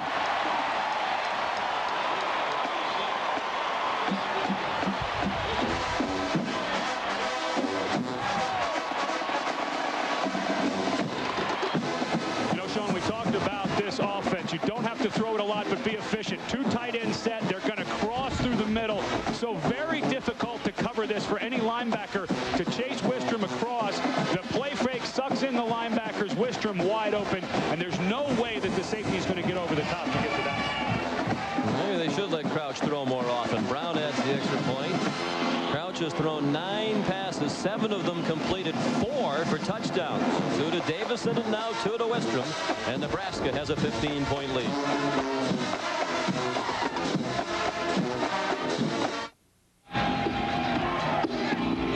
Largest lead for Nebraska, 15 points just underway in the third quarter, and Chase Long kicks off into the wind. Chris Oliver will bring it back. And again, poor coverage by Nebraska. They've given up kickoff returns of 24, 41, and now 31 yards. Aaron Turpening made the tackle on Oliver. Let's take a look at the Morgan Stanley Dean Witter first half stats. And there's where Iowa was able to hang. You just mentioned the 2 big returns, but for big plays, Iowa has 4 plays of over 20 yards in that first half. Kevin Casper came up with a couple of big catches, but that's the thing that's really hurt this Nebraska defense. Scott Mullen, 4-man rush, dumps it short. Gain of about 4 out to the 41 to Khalil Hill. So apparently now Hill's going to try to make a go of it on offense as well as special teams. He played very little on offense with back spasms in the first half. That is his first catch of the ball game for the junior from Iowa City. He sat out all of last year while serving a suspension. He's a real talent, the son of the former NFL wide receiver J.D. Hill. Liddell Betts, some fancy footwork to get a yard out to the 42. Joe Walker up from his rover spot to drop Betts. We've talked all day about the depth of Iowa, how they have a lack of it. And Iowa's offense cannot afford a 3-and-out here. That defense needs a little time after that long drive by Nebraska to start the half. Iowa's defense needs a little time on the sideline to rest. It's a big 3rd down for the Iowa offense just to help out their defense. 3rd down and 5. 3 receivers. The lone back is Polio. He stays in the block. Throw over the middle and another good catch. This one by Kyle Trippier. The backup tight end. He's limping as he gets up. That seems to be a recurring theme for Iowa. And Ken O'Keefe, the offensive coordinator, talked about getting the tight ends a little more involved in the offense. Second catch for Trippier. They've had to leave those tight ends in to help with the pass blocking for Iowa. Iowa had given up 13 sacks in 3 ball games coming into today's game. Just 1 sack today. A handoff to Betts. In a 1-back set. Betts, the ball carrier to the 46 of Nebraska. That's a gain of 3 for Liddell Betts, junior from Blue Springs, Missouri. Usually a rather reserved running back last week against Iowa State. Doesn't say a whole lot, but lost it a little bit on the sideline. He thought some guys weren't doing their jobs as well as they could, and looks to be paying off a little bit for him here in this game. Iowa 0-3 for the first time since 1979. Hayden Fry's first season. Trying to avoid 0-4 for the first time since 75. Good fake by Mullen. He throws, and it is incomplete. Broken up by Keo Craver over the top of Khalil Hill. Hill was open. Craver made a good move to the ball. It also looked like Mullen had some running room, but he elected to go to the pass because the receiver was open. And this was perfect timing by Craver. Comes right over the top of Khalil Hill just in time. Ball in the hands of Hill. Almost came away with it, but Craver able to knock it loose. Excellent coverage by Craver, who also competes on the outstanding Nebraska track and field team as a triple jumper. 3rd down and 7. They converted a 3rd and 5 a moment ago. Barton, Hill, and Casper all in at wide receiver. Mullen with the blitz, and he gets sacked. Craver with a 2nd consecutive big play. Came on the corner blitz, and Mullen couldn't see him coming. Well, when you have 4 wideouts in there, there's going to be somebody free. You only have 5 guys blocking in the middle. Craver comes from the outside. He's coming from the blind side. Mullen does not see him coming, but that's got to be part of Mullen's pre-snap read. If that guy's lurking around the line of scrimmage, you've got to assume he might come. Newcomb back for the punt from Baker, and he gets buried. Siaka Massaquoi, a backup running back, hit Newcomb immediately. A 37-yard punt and no return. Nebraska leads by 15.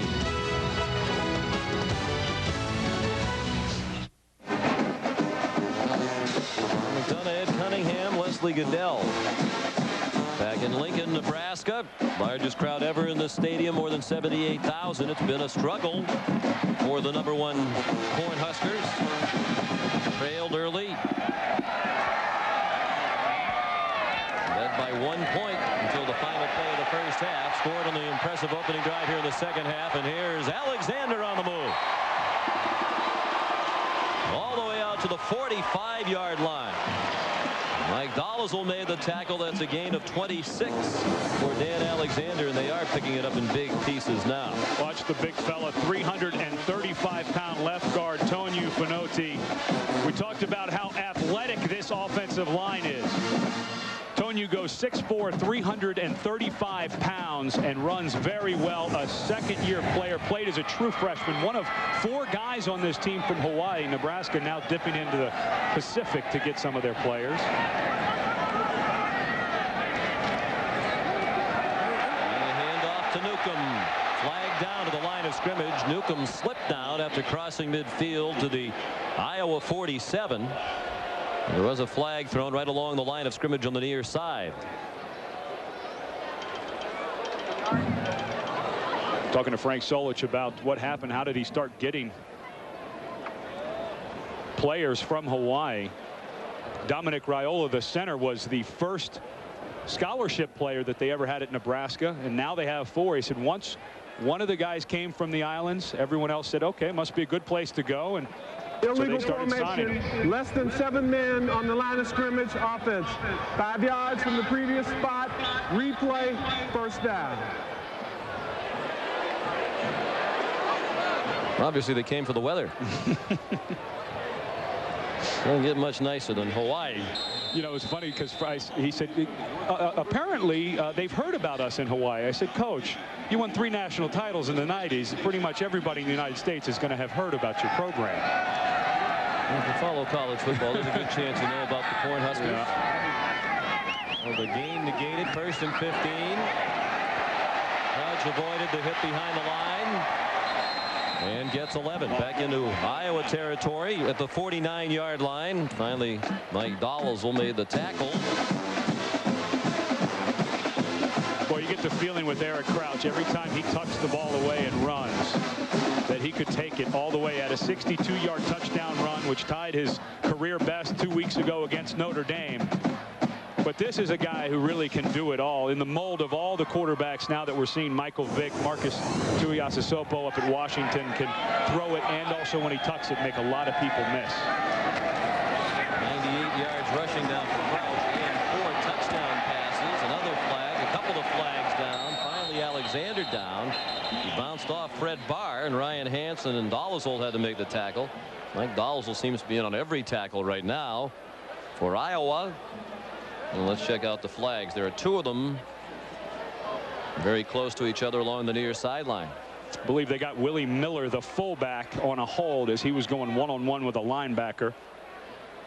That's an easy choice for Coach Ferentz. Let's go ahead and back him up a little bit. Coach Solich starting to get a little hot now. Holding offense. 10-yard penalty from the spot of the foul. Replay, second down. And it was Miller. You could hear the officials hurrying toward the sideline with the number 15. Oh, I used to hate that. They don't announce in college football what number gets called for holding, but they make sure and go over and tell your coach. And you kind of stand close enough to know, was it on me, and is the coach going to find out if it was? More than midway through the 3rd quarter now, 6.5 minutes left. Nebraska leading by 15. Alexander the lone back. Holiday at tight end, the motion man. Quick toss to Newcomb, and the pass is incomplete. Might have been deflected en route, and it came up a little bit short. Jerry Montgomery got his hands up. And from our vantage point, somewhere on the satellite above Memorial Stadium, tough to tell if it was deflected. Montgomery gets 2 hustle plays, the tip, and then he runs over there, knew that he tipped it, and made the, if it would have been a completion, would have made the tackle. So that's good hustle by a 300-pound defensive tackle.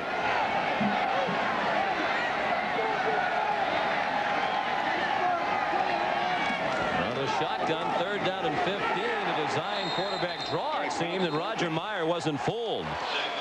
Well, they've had success throwing the ball today. As a matter of fact, Crouch's 4 touchdown passes in a game, the most by a Nebraska quarterback since Tommy Frazier threw 4 in 1995 against K-State. But here they went with the design run for the quarterback. And Roger Meyer does a great job from his inside linebacker spot. Sometimes you take a chance as a linebacker. Instead of scraping over the top, you go through your assigned gap. A big gamble by Meyer pays off. And Haydenfeld, the punter. Nice kick into the wind. Khalil Hill fielded it at the 19. And goes out at the 25-yard line. And a mock cheer goes up from this crowd. Finally, good special teams coverage for the Huskers.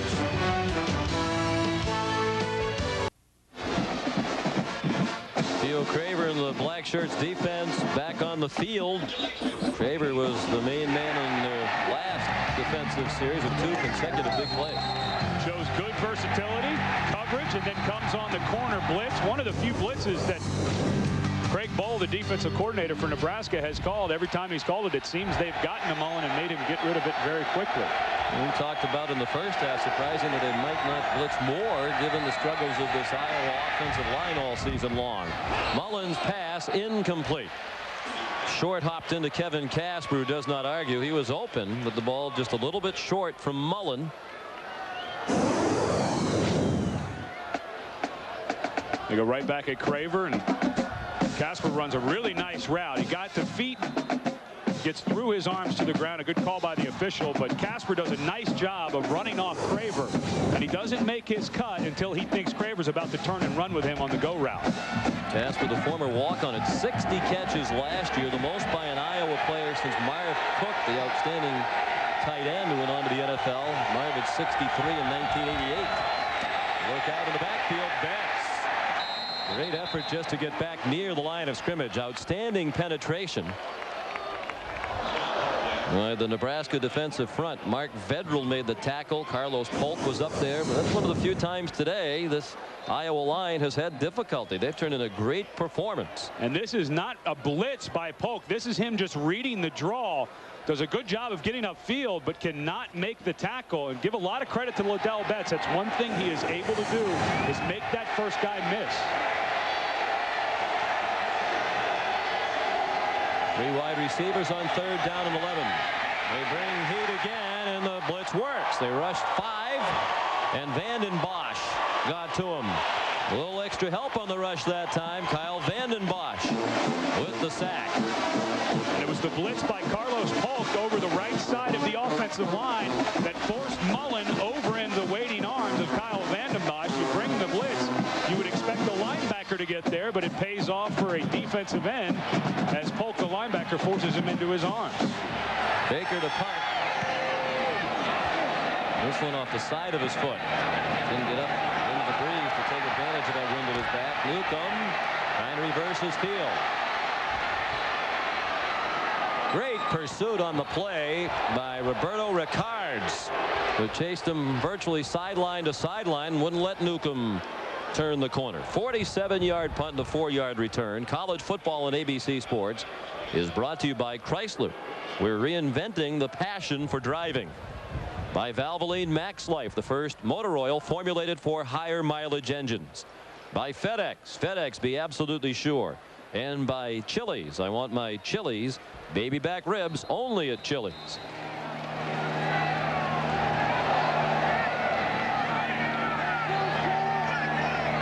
Good field position for the Cornhuskers on their own 39.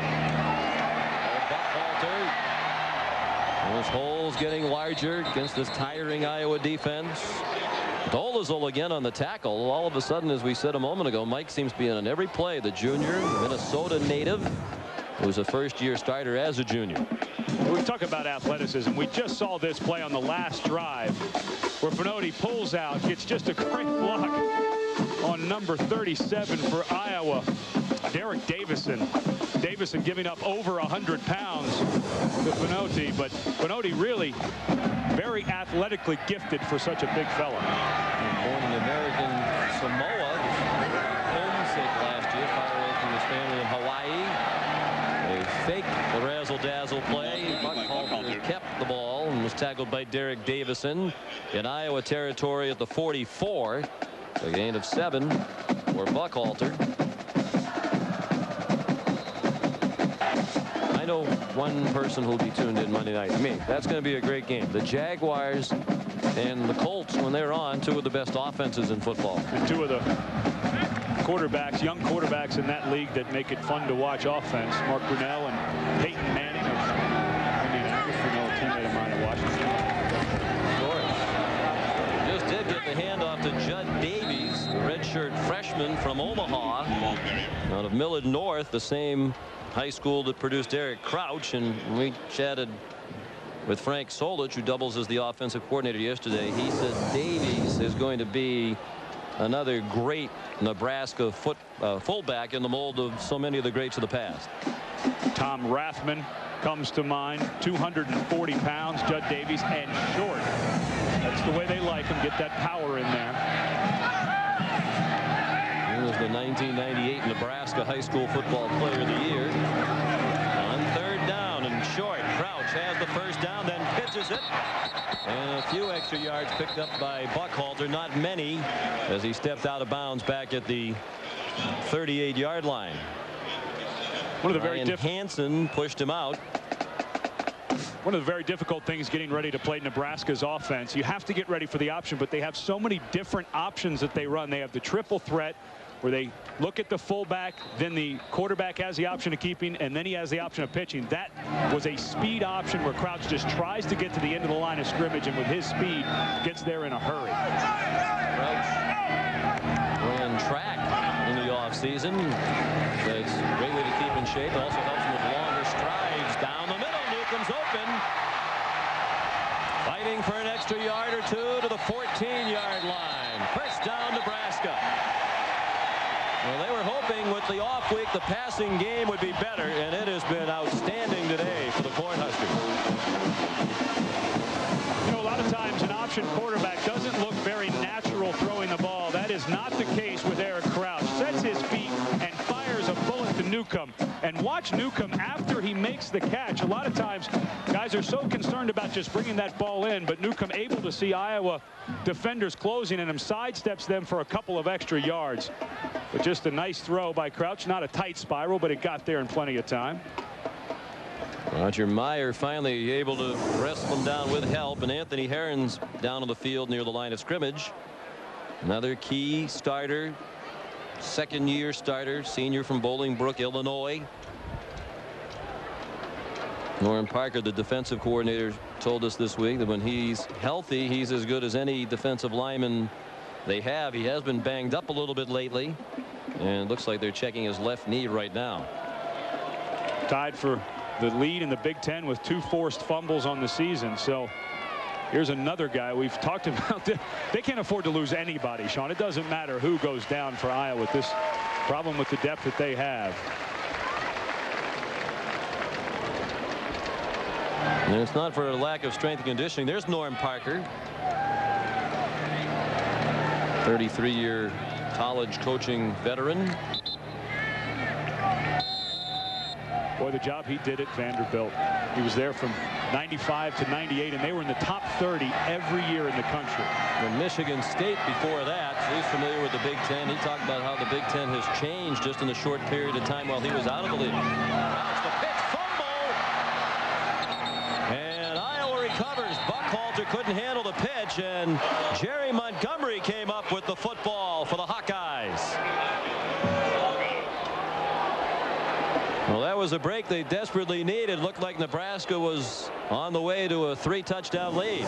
You know, we saw this earlier where the pitch from Crouch seemed to catch Alexander off guard. This time, Buckhalter was waiting for the pitch, but just not able to bring it in.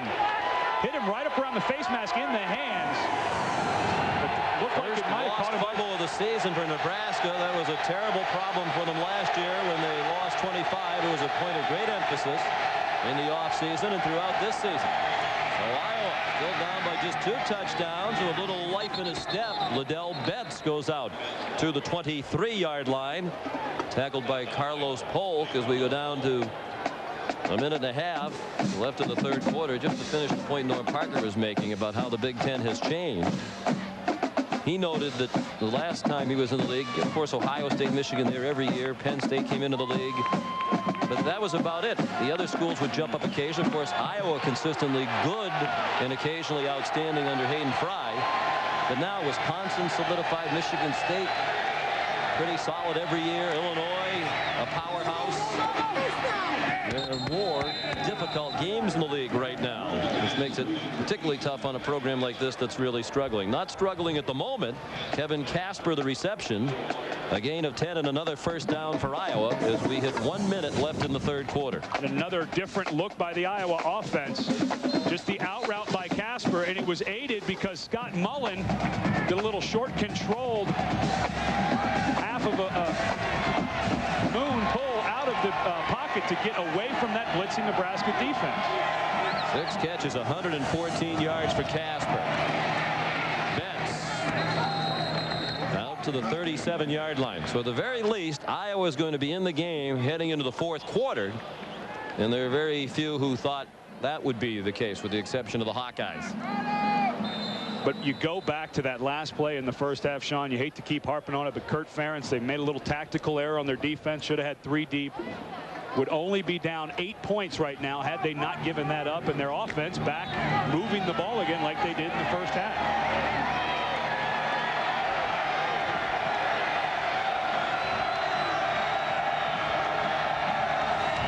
20 seconds left in the quarter. Lots of running room for Henry Polio. He's close to a first down. Randy Stella made the tackle. Polio, the senior from Montvale, New Jersey, played very little over the years. Pressed into action with Jeremy Allen out with the ankle injury. Spot him close enough for a measurement. Or at the end of the quarter. It'll be the end of the quarter. It'll be third down and short, very short, when we come back.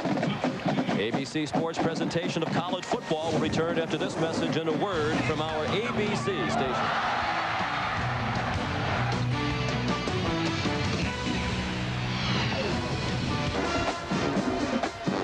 Nebraska, the only score of the third quarter in its opening drive, looked like they might be ready to pour it on Iowa, but the Hawkeyes refused to go away. And on the first play of the fourth quarter, third down and inches, Mullen keeps for the first down. It's been a very effective play for Iowa today. That's the third quarterback sneak that has gotten them a first down on 3rd and short. Mullen's a big, strong guy, 6'6", 200 pounds. He's taken every snap at quarterback this season for Iowa. He's their most experienced quarterback. He's thrown for 208 yards a game passing coming in.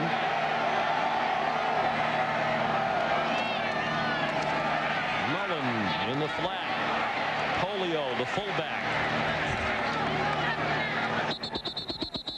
Quality gain on first down. They get 8 to the 48-yard line of Nebraska, where Scott Shanley and Keo Craver made the tackle.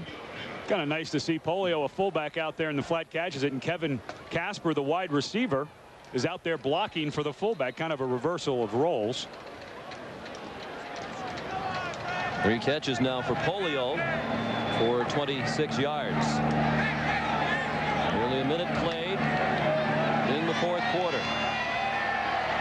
Nebraska, the 42-point favorite, leads by 15, and Iowa has moved the ball across midfield. Betts hit behind the line by Jason Lohr. Betts managed to squirm forward near the first down marker at the 26. It looks like it's going to be 3rd and less than a yard again for the Hawkeyes. You're going to call that quarterback sneak again? It's worked. You're 3 for 3. I don't know why you'd go to anything else. The way the offensive line has him up with the line quickly, trying to catch Nebraska off guard. It might have worked. Looked like the ball came out, or at least was being juggled. Mullen doesn't have it. Who does at the bottom of the pile? Looked like maybe Alonzo Cunningham. Or did Mullen just put the ball down quickly? That was strange looking, whatever it was. It is a first down at the 45-yard line. Well, the ball was on the ground, and A.J. Blazik, the center, also lost his helmet. That's a big pile up to be losing your helmet. When you're the center, you end up with everybody on your back in a quarterback sneak situation. Blazik was slated to be the Back up guard this year. Had a chance to play center due to injury. Played well, and he's kept the job. And there's Steinbach out the guard. He's injured today. Good penetration again by the Nebraska defense. And the tackle made by Clint Finley. Betts managed to turn it into a gain of 2. Let's get an update from John Saunders at Times Square Stadium. Sean, it's time for the Burger King play of the day. Clemson quarterback Woody Dantzler, he leads the ACC in rushing, and here's the reason why. Some great moves to make Virginia miss. 75 yards on this touchdown run. Also has a touchdown run of 45 yards and sitting on 204 yards rushing on the day. Sean.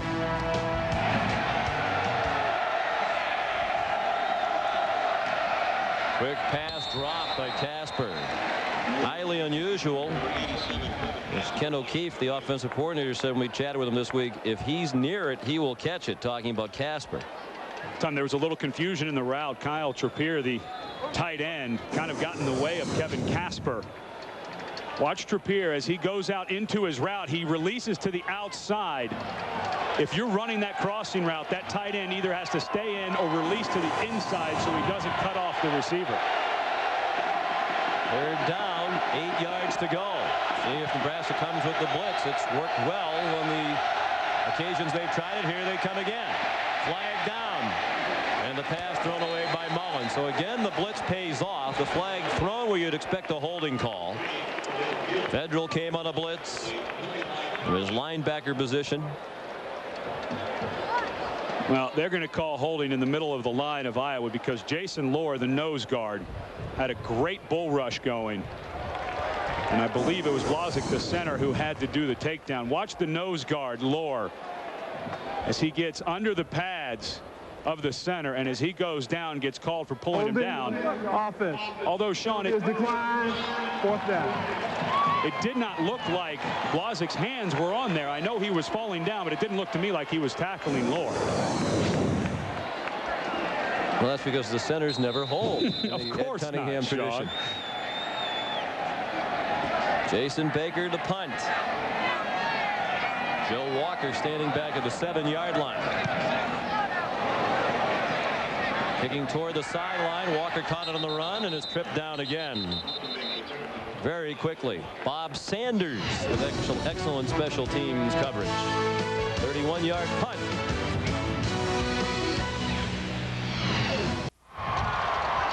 The edge in special teams play today has helped Iowa with field position. Nebraska begins inside its 20 for the 4th time. Bad pitch. It went out of bounds. Crouch threw it behind Dan Alexander. They had a fumble on a pitch moments ago that was recovered by Iowa. And fortunately for Nebraska, that one sailed out of bounds for a loss back to the 13-yard line. A loss of 2. Once again, this is a rocket pitch by Crouch. Gets there awfully quick and well off the mark. The 2 before that Buckhalter and Dan Alexander dropped were on the money. That one was just well off the mark. Crouch is 8 of 11 passing, 143 yards, 4 touchdowns, no interceptions. Flag down. Alexander in trouble behind the line. Manages to turn it into a gain of 3 out to the 16, but there are flags at the line of scrimmage. Crouch has also rushed for 93 yards today, so he certainly hasn't done anything to hurt his Heisman candidacy. You wonder about Dan Alexander's career numbers had he not suffered 2.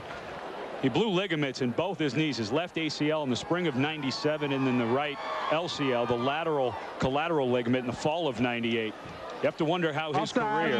Defense. 5-yard penalty from the previous spot. Replay. 2nd down.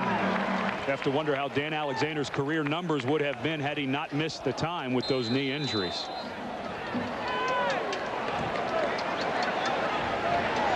Second and 7 now.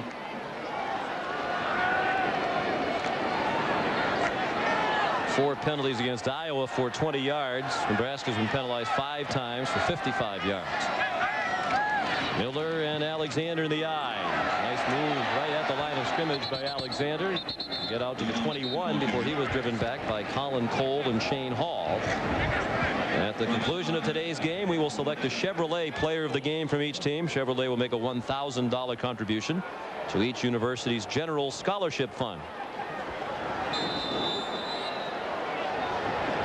Well, with the way Number 77, Finotti's been playing and pulling and open up those big holes. He has to be a candidate. You know I'm always going to pull for one of those big guys in the middle.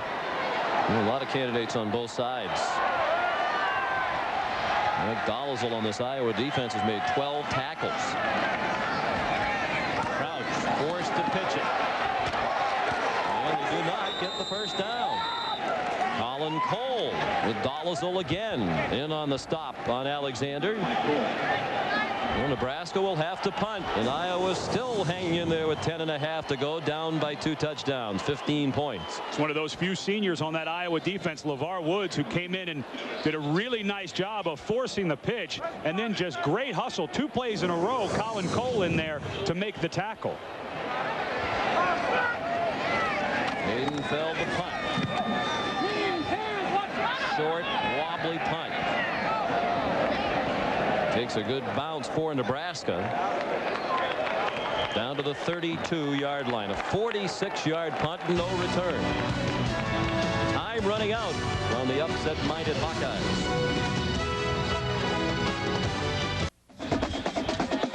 College football on ABC Sports is brought to you by Chevrolet Trucks, the most dependable, longest-lasting trucks on the road. By Dr. Pepper and your local Dr. Pepper bottler. Dr. Pepper makes the world taste better. Morgan Stanley, Dean Witter, move your money, get well connected. And by the Philip Morris family of companies, Kraft Foods, Philip Morris USA, and Miller Brewing.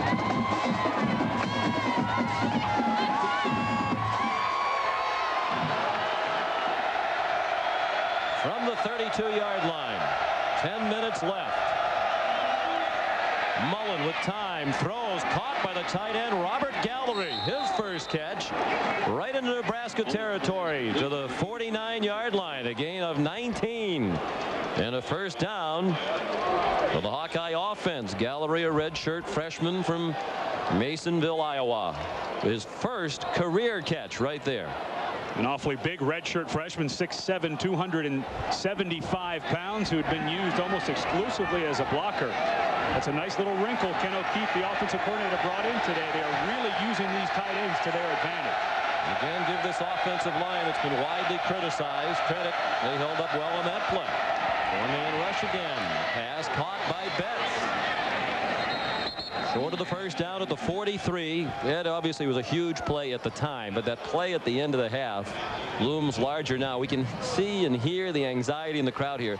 Imagine what it would be like if Nebraska had one fewer touchdown on the board right now. Yeah, this crowd has been awfully quiet here in the second half. I would imagine they'd be maybe even a little quieter had they not gotten that cushion there with the big play at the end of the half.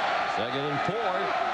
Tuned in late. Nebraska led by 1 point with 4 seconds left in the half and scored on a virtual Hail Mary play. Pass thrown in the flat intended for Polio, the fullback. Chris Kelsey had excellent coverage. Chris is a sophomore, brother of Chad, who was an outstanding rush end here at Nebraska. Chris is also an excellent student, 3.7 grade point average in business administration. Sean, you were just talking about the offensive line for Iowa, the much maligned, taking a lot of hits. But Scott Mullen has played a sensational game today. I know he's only 15 of 30, but like plays like the last one, he's thrown it away when he hasn't had anything. Only 50% on the day, but has made a lot of good decisions.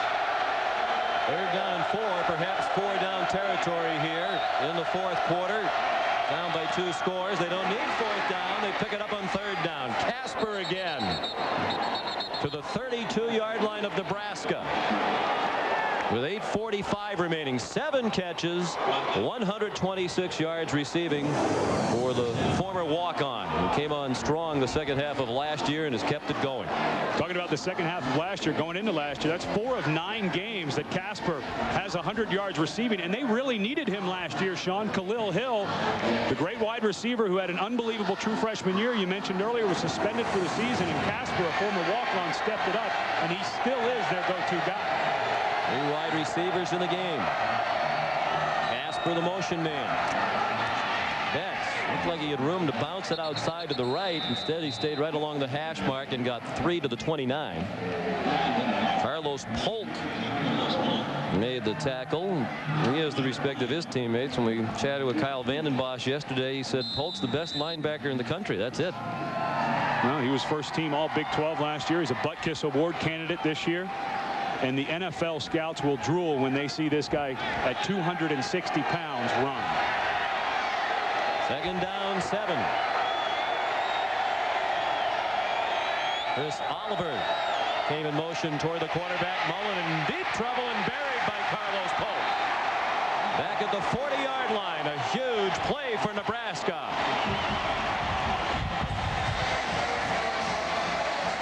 We were a little surprised, Sean, that earlier in the game Nebraska wasn't calling more blitzes. This time, Randy Stella, the stellar Will linebacker with incredible speed. You know, he was the first linebacker in the history of this program last year to return kicks. He has that type of speed. He is their blitz linebacker and got there very quickly. Mullen can do nothing but take a dive. 4 sacks for the Black Shirts. 3rd down and 17 now from the 39. On the quick slant, the ball dropped by Ryan Barton. Clint Finley had coverage.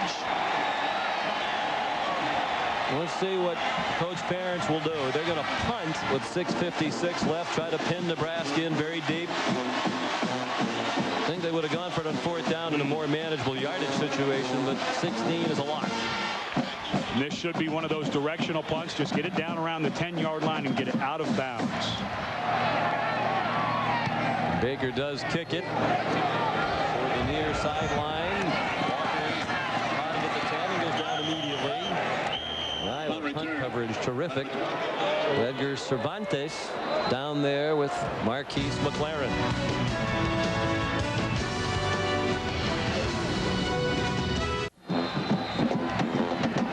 Lincoln, the #1 Cornhuskers, struggling against the Iowa Hawkeyes, who've lost 11 straight dating back to last year. From the 10-yard line, 1st and 10 Nebraska. Move the ball and run the time off this clock. Willie Miller, the ball carrier, and Derek Pickens made the stop at the 13-yard line.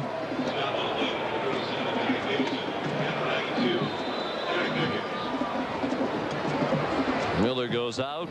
Tracy Wistrom goes out for Frank Solich, the 56-year-old head coach, 19 years an assistant, before taking over for Tom Osborne. Crouch, seasoned veteran quarterback, running the play clock down to 4 before taking the snap. Alexander stuffed. Well, one criticism of Coach Solich was that they got very conservative with the lead against Notre Dame, it appeared 2 weeks ago, and he's playing it cautiously, but that seems to be what the situation calls for right now. Well, if you're Nebraska, you just have to get the ball, and you mentioned they're going to let that clock run. I think at this point in the game, Coach Solich would be very happy with the score just the way it is. Of course, the flip side of it is, in this day and age of the BCS and the ratings and margin of victory and that sort of thing, are they risking their #1 ranking with a narrow victory over a team that's had a tough time the last 2 years? The fans don't like the conservative nature of the play calling, as Miller was stuffed as he went right up the middle. Derek Davison made the tackle. And with 5:20 to go, Nebraska will have to punt. So they didn't run much time off the clock, even with the conservative approach. And Solich acts as his own offensive coordinator. He does all the hiring, so he decided to hire himself to call the offense. So he's the one who's going to take the boos when they call it conservative like that. Haydenfeld, low line drive punt for Khalil Hill at the 45. Very good coverage this time by Nebraska.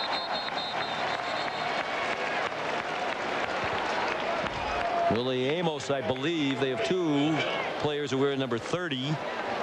I believe it was Amos who made the tackle. Time for the courtyard by Marriott moment. We take you back to the season opener for Nebraska last year in Iowa City, when Eric Crouch really emerged as their quarterback. Bobby Newcomb started, but Crouch took over at quarterback and scored 3 touchdowns, 5 carries, 92 yards. And how about this hit he delivered to Mikael Brown on the way into the end zone for the last one?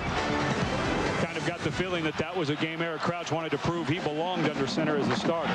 Mullen going deep, and that ball is incomplete. Intended for Kevin Casper, and Theo Craver had One-on-one coverage, and had good coverage. Inside position to bat it away.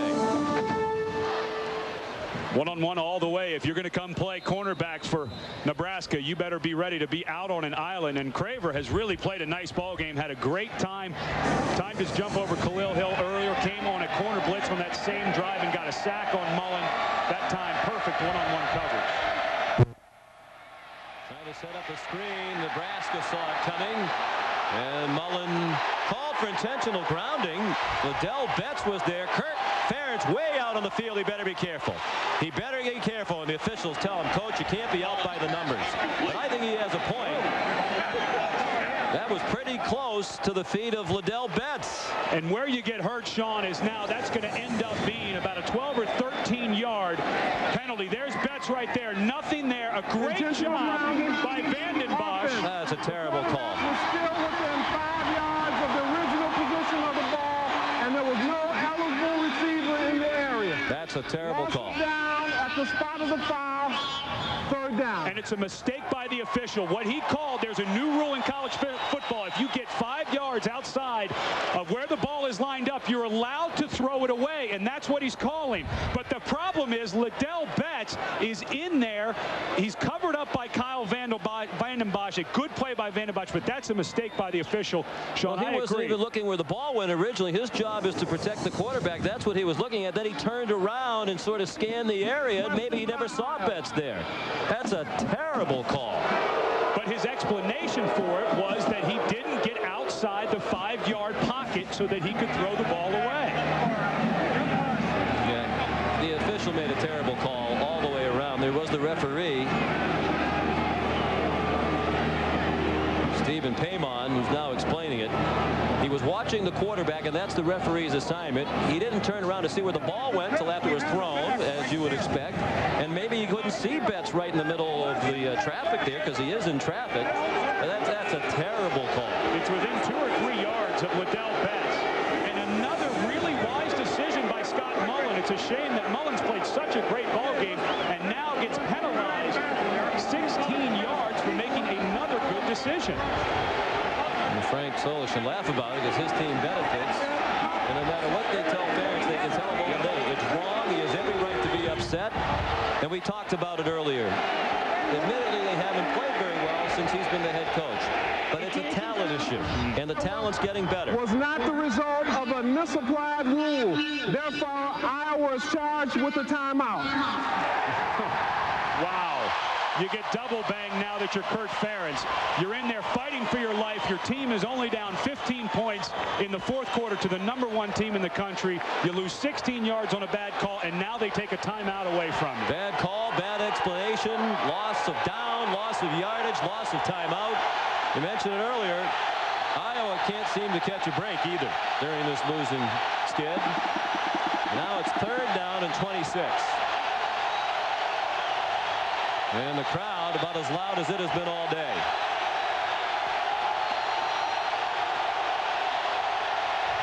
They bring pressure. Mullen fighting for his life. Sacked by Randy Stella. 4th and a mile, and they have to punt. And now that timeout's really going to hurt them too. With 4.5 and the clock running remaining. Nebraska brings a blitz again. Randy Stella comes from his outside linebacker spot. Mullen doing everything he can. It was actually a nice job initially by the Iowa offensive line of picking up the blitz. But Mullen just had to get out of there, and Stella's speed was the difference. Newcomb runs up for the short punt from Baker. He returns it to the 46. 31-yard punt, 9-yard return. Under 4 minutes left, looking more and more like Nebraska will survive.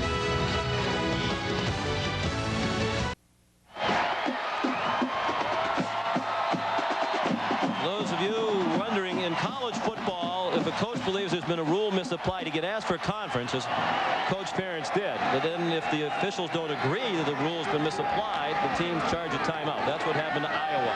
Crouch, nice looking play to John Bowling. Back up tight end. No conservative approach on that play with better field position. They go to the 34-yard line, a 12-yard gain, and a 1st down on the completion of Bowling, the sophomore from right here in Lincoln.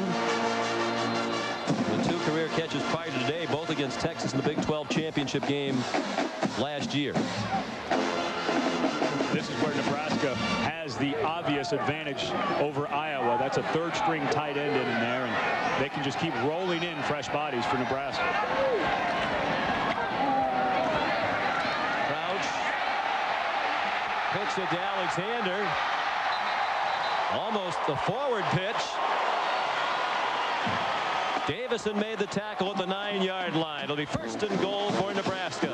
Looking to put this one solidly away. 25 yards on the game. So very difficult to defend a player like Eric Crouch, who has such a command of the offense. Not only that, but has such a command of his body control. Getting tackled, gets the late pitch to Alexander. Iowa thought they had him for little or no gain, and it gets down to the 9-yard line.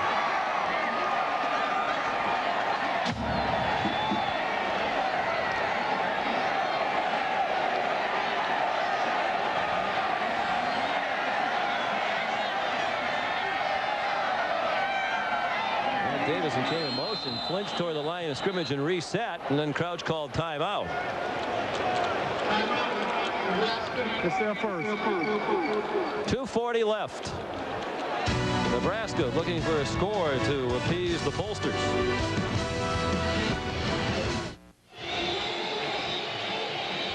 Sean McDonough, Ed Cunningham, Leslie Goodell at Memorial Stadium in Lincoln. #1 Nebraska. Holding off a valiant effort by the Iowa Hawkeyes. And looking to put it away with an exclamation point. Flags down as Crouch stayed in bounds, they say, along the far sideline. Benny Sept made the tackle. The true freshman who had a thigh bruise in the first half, but has stayed in the play. The Hawkeyes were offside. 2:34 left officially. But take nothing away from, you said valiant effort by, I think that might even be an understatement by this Iowa team. There wasn't a person in the country besides the Iowa Hawkeyes who gave them any chance to come into this game. Offside, defense. Half the distance to the goal, replay, first down. And for those who have been critical of these coaches, I don't understand it. I mean, anybody who knows anything about this program knows that what they inherited in terms of the talent on hand, knows they've had a couple of good recruiting classes in a row. You can see the improvement. And when you look at the game plan on offense and defense here today, I mean, the one thing that we pointed out was that play at the end of the half. And again, if a player makes a play, maybe you can cover up the fact that they weren't the best possible defense. They look like a very well-coached team to me. Certainly not quitting in the face of 11 straight losses. Couch. Pitch. Alexander pulled down from behind by Kevin Worthy, and you're looking toward the future. Here's a true freshman who a lot of programs wanted, from Alabama, out of Etowah, an outstanding high school program in Alabama. He was a finalist for Mr. Football in Alabama last year, so the reinforcements are on the way in Iowa City. And but that's one of the problems, Sean, when you don't have depth in your junior and seniors classes. This is a guy, Kevin Worthy, that, you know, maybe you'd want a red shirt, not play as much on regular downs, and so that stuff starts to cycle that you have to use guys earlier than you want. And clearly Nebraska is trying to score here. We talk about the need to appease pollsters. They throw it in the end zone and score a touchdown. Nebraska with the third touchdown pass from Crouch to Wistrom today, and 5 touchdown passes in the game for Eric Crouch. I would think Nebraska would score 5 touchdowns without any of them being on the ground. Well, Nebraska's already had one All-America, Wistrom. Tracy's brother Grant was an All-American back here in 1998, and if this guy continues to play like this and make this many big plays, he had the great 3rd and 9 catch against Notre Dame to keep the drive going in overtime. They're going to have another All-American named Wistrom. Josh Brown adds the extra point with 1:27 remaining. Nebraska now comfortably ahead 35-13.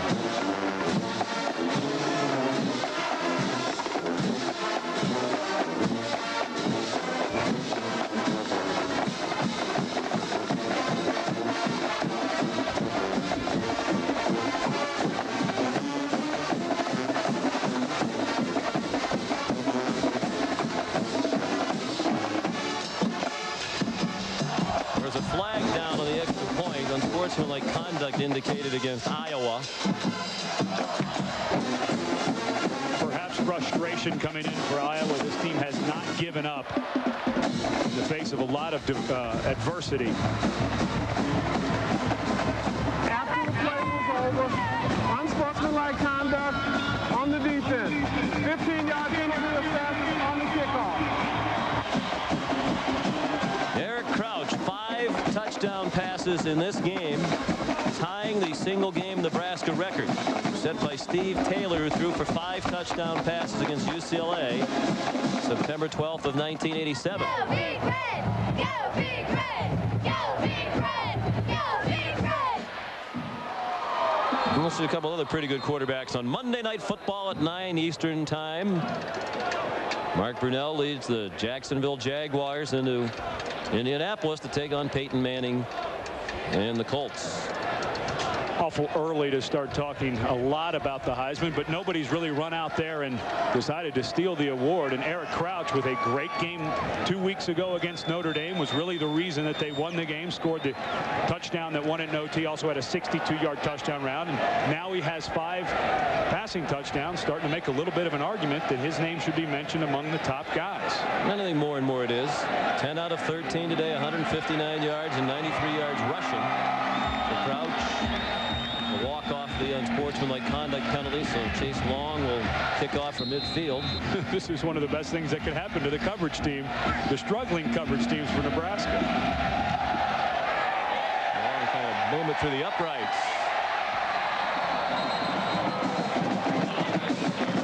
And Iowa will begin at the 20. Time permits, stay tuned for the Thrifty Car Rental post-game report featuring scores and highlights from across the country. Tracy Wistrom has also tied the school record with 3 touchdown receptions in one game for Nebraska.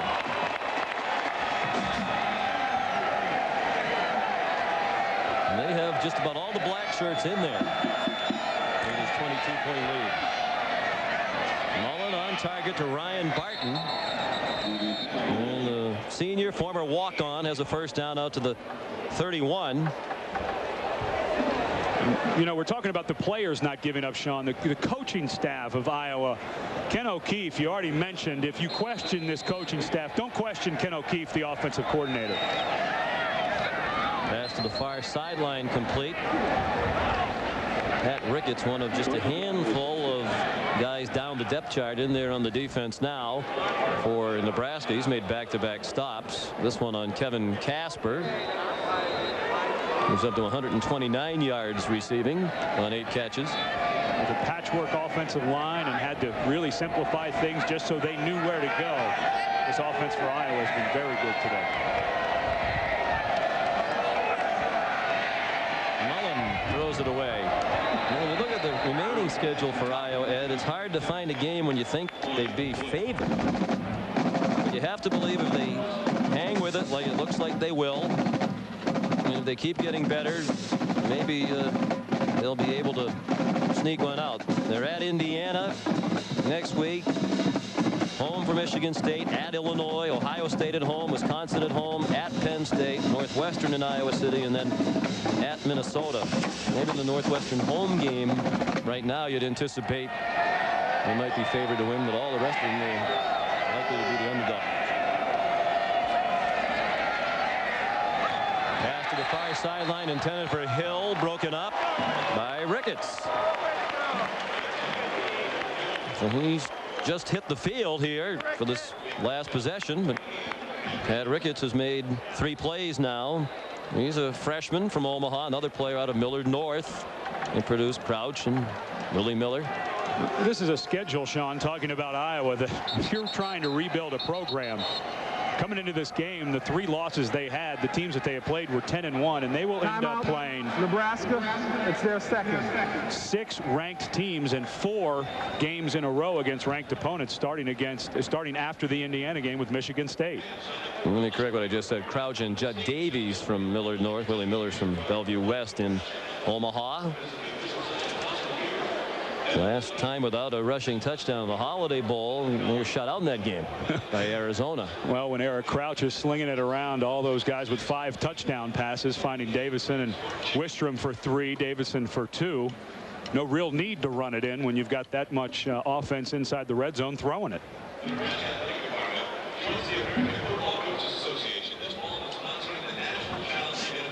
So Nebraska will look ahead to another game here in Lincoln against Missouri next week.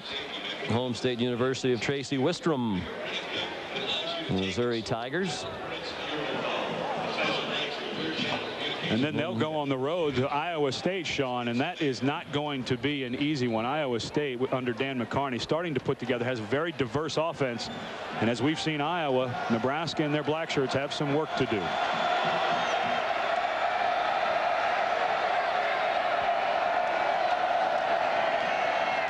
The pass intercepted.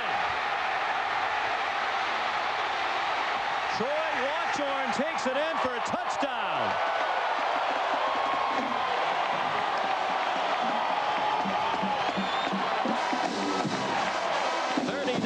Interception return for the senior from Columbus, Nebraska.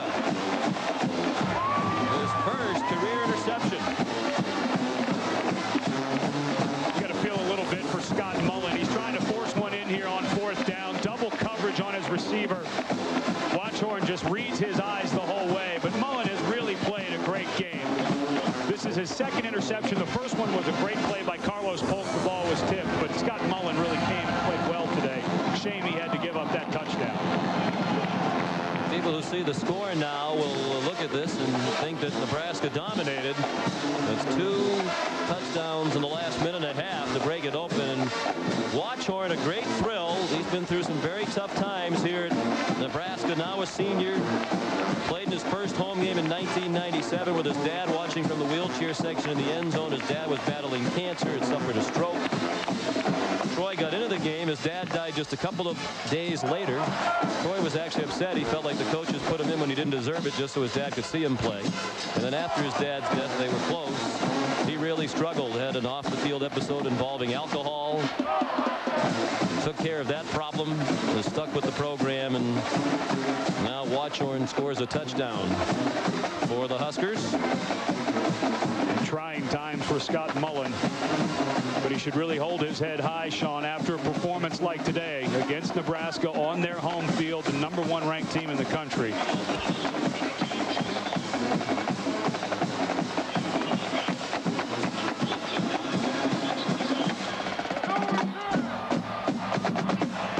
Chase Long will kick off.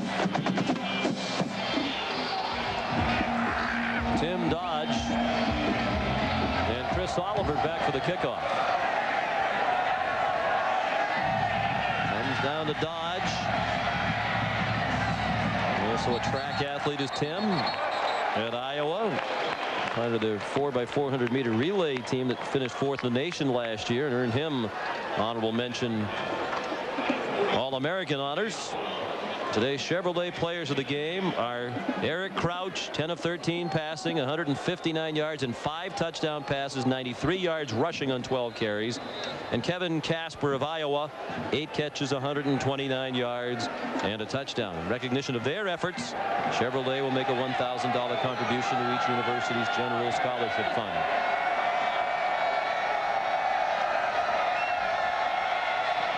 Mullen still in there and sacked.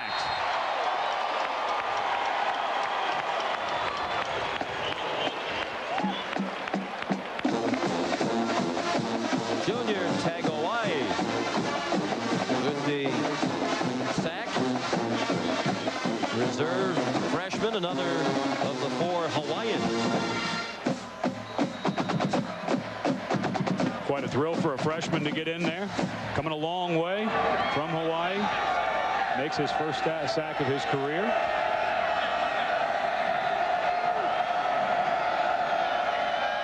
Now we're going to battle the last play. 4 wide receivers throwing and caught by Chris Oliver out of the 28-yard line, and that'll do it. So a scare for a long time for Nebraska. And the #1 Huskers prevail. Final final score, Nebraska 42 and Iowa 13.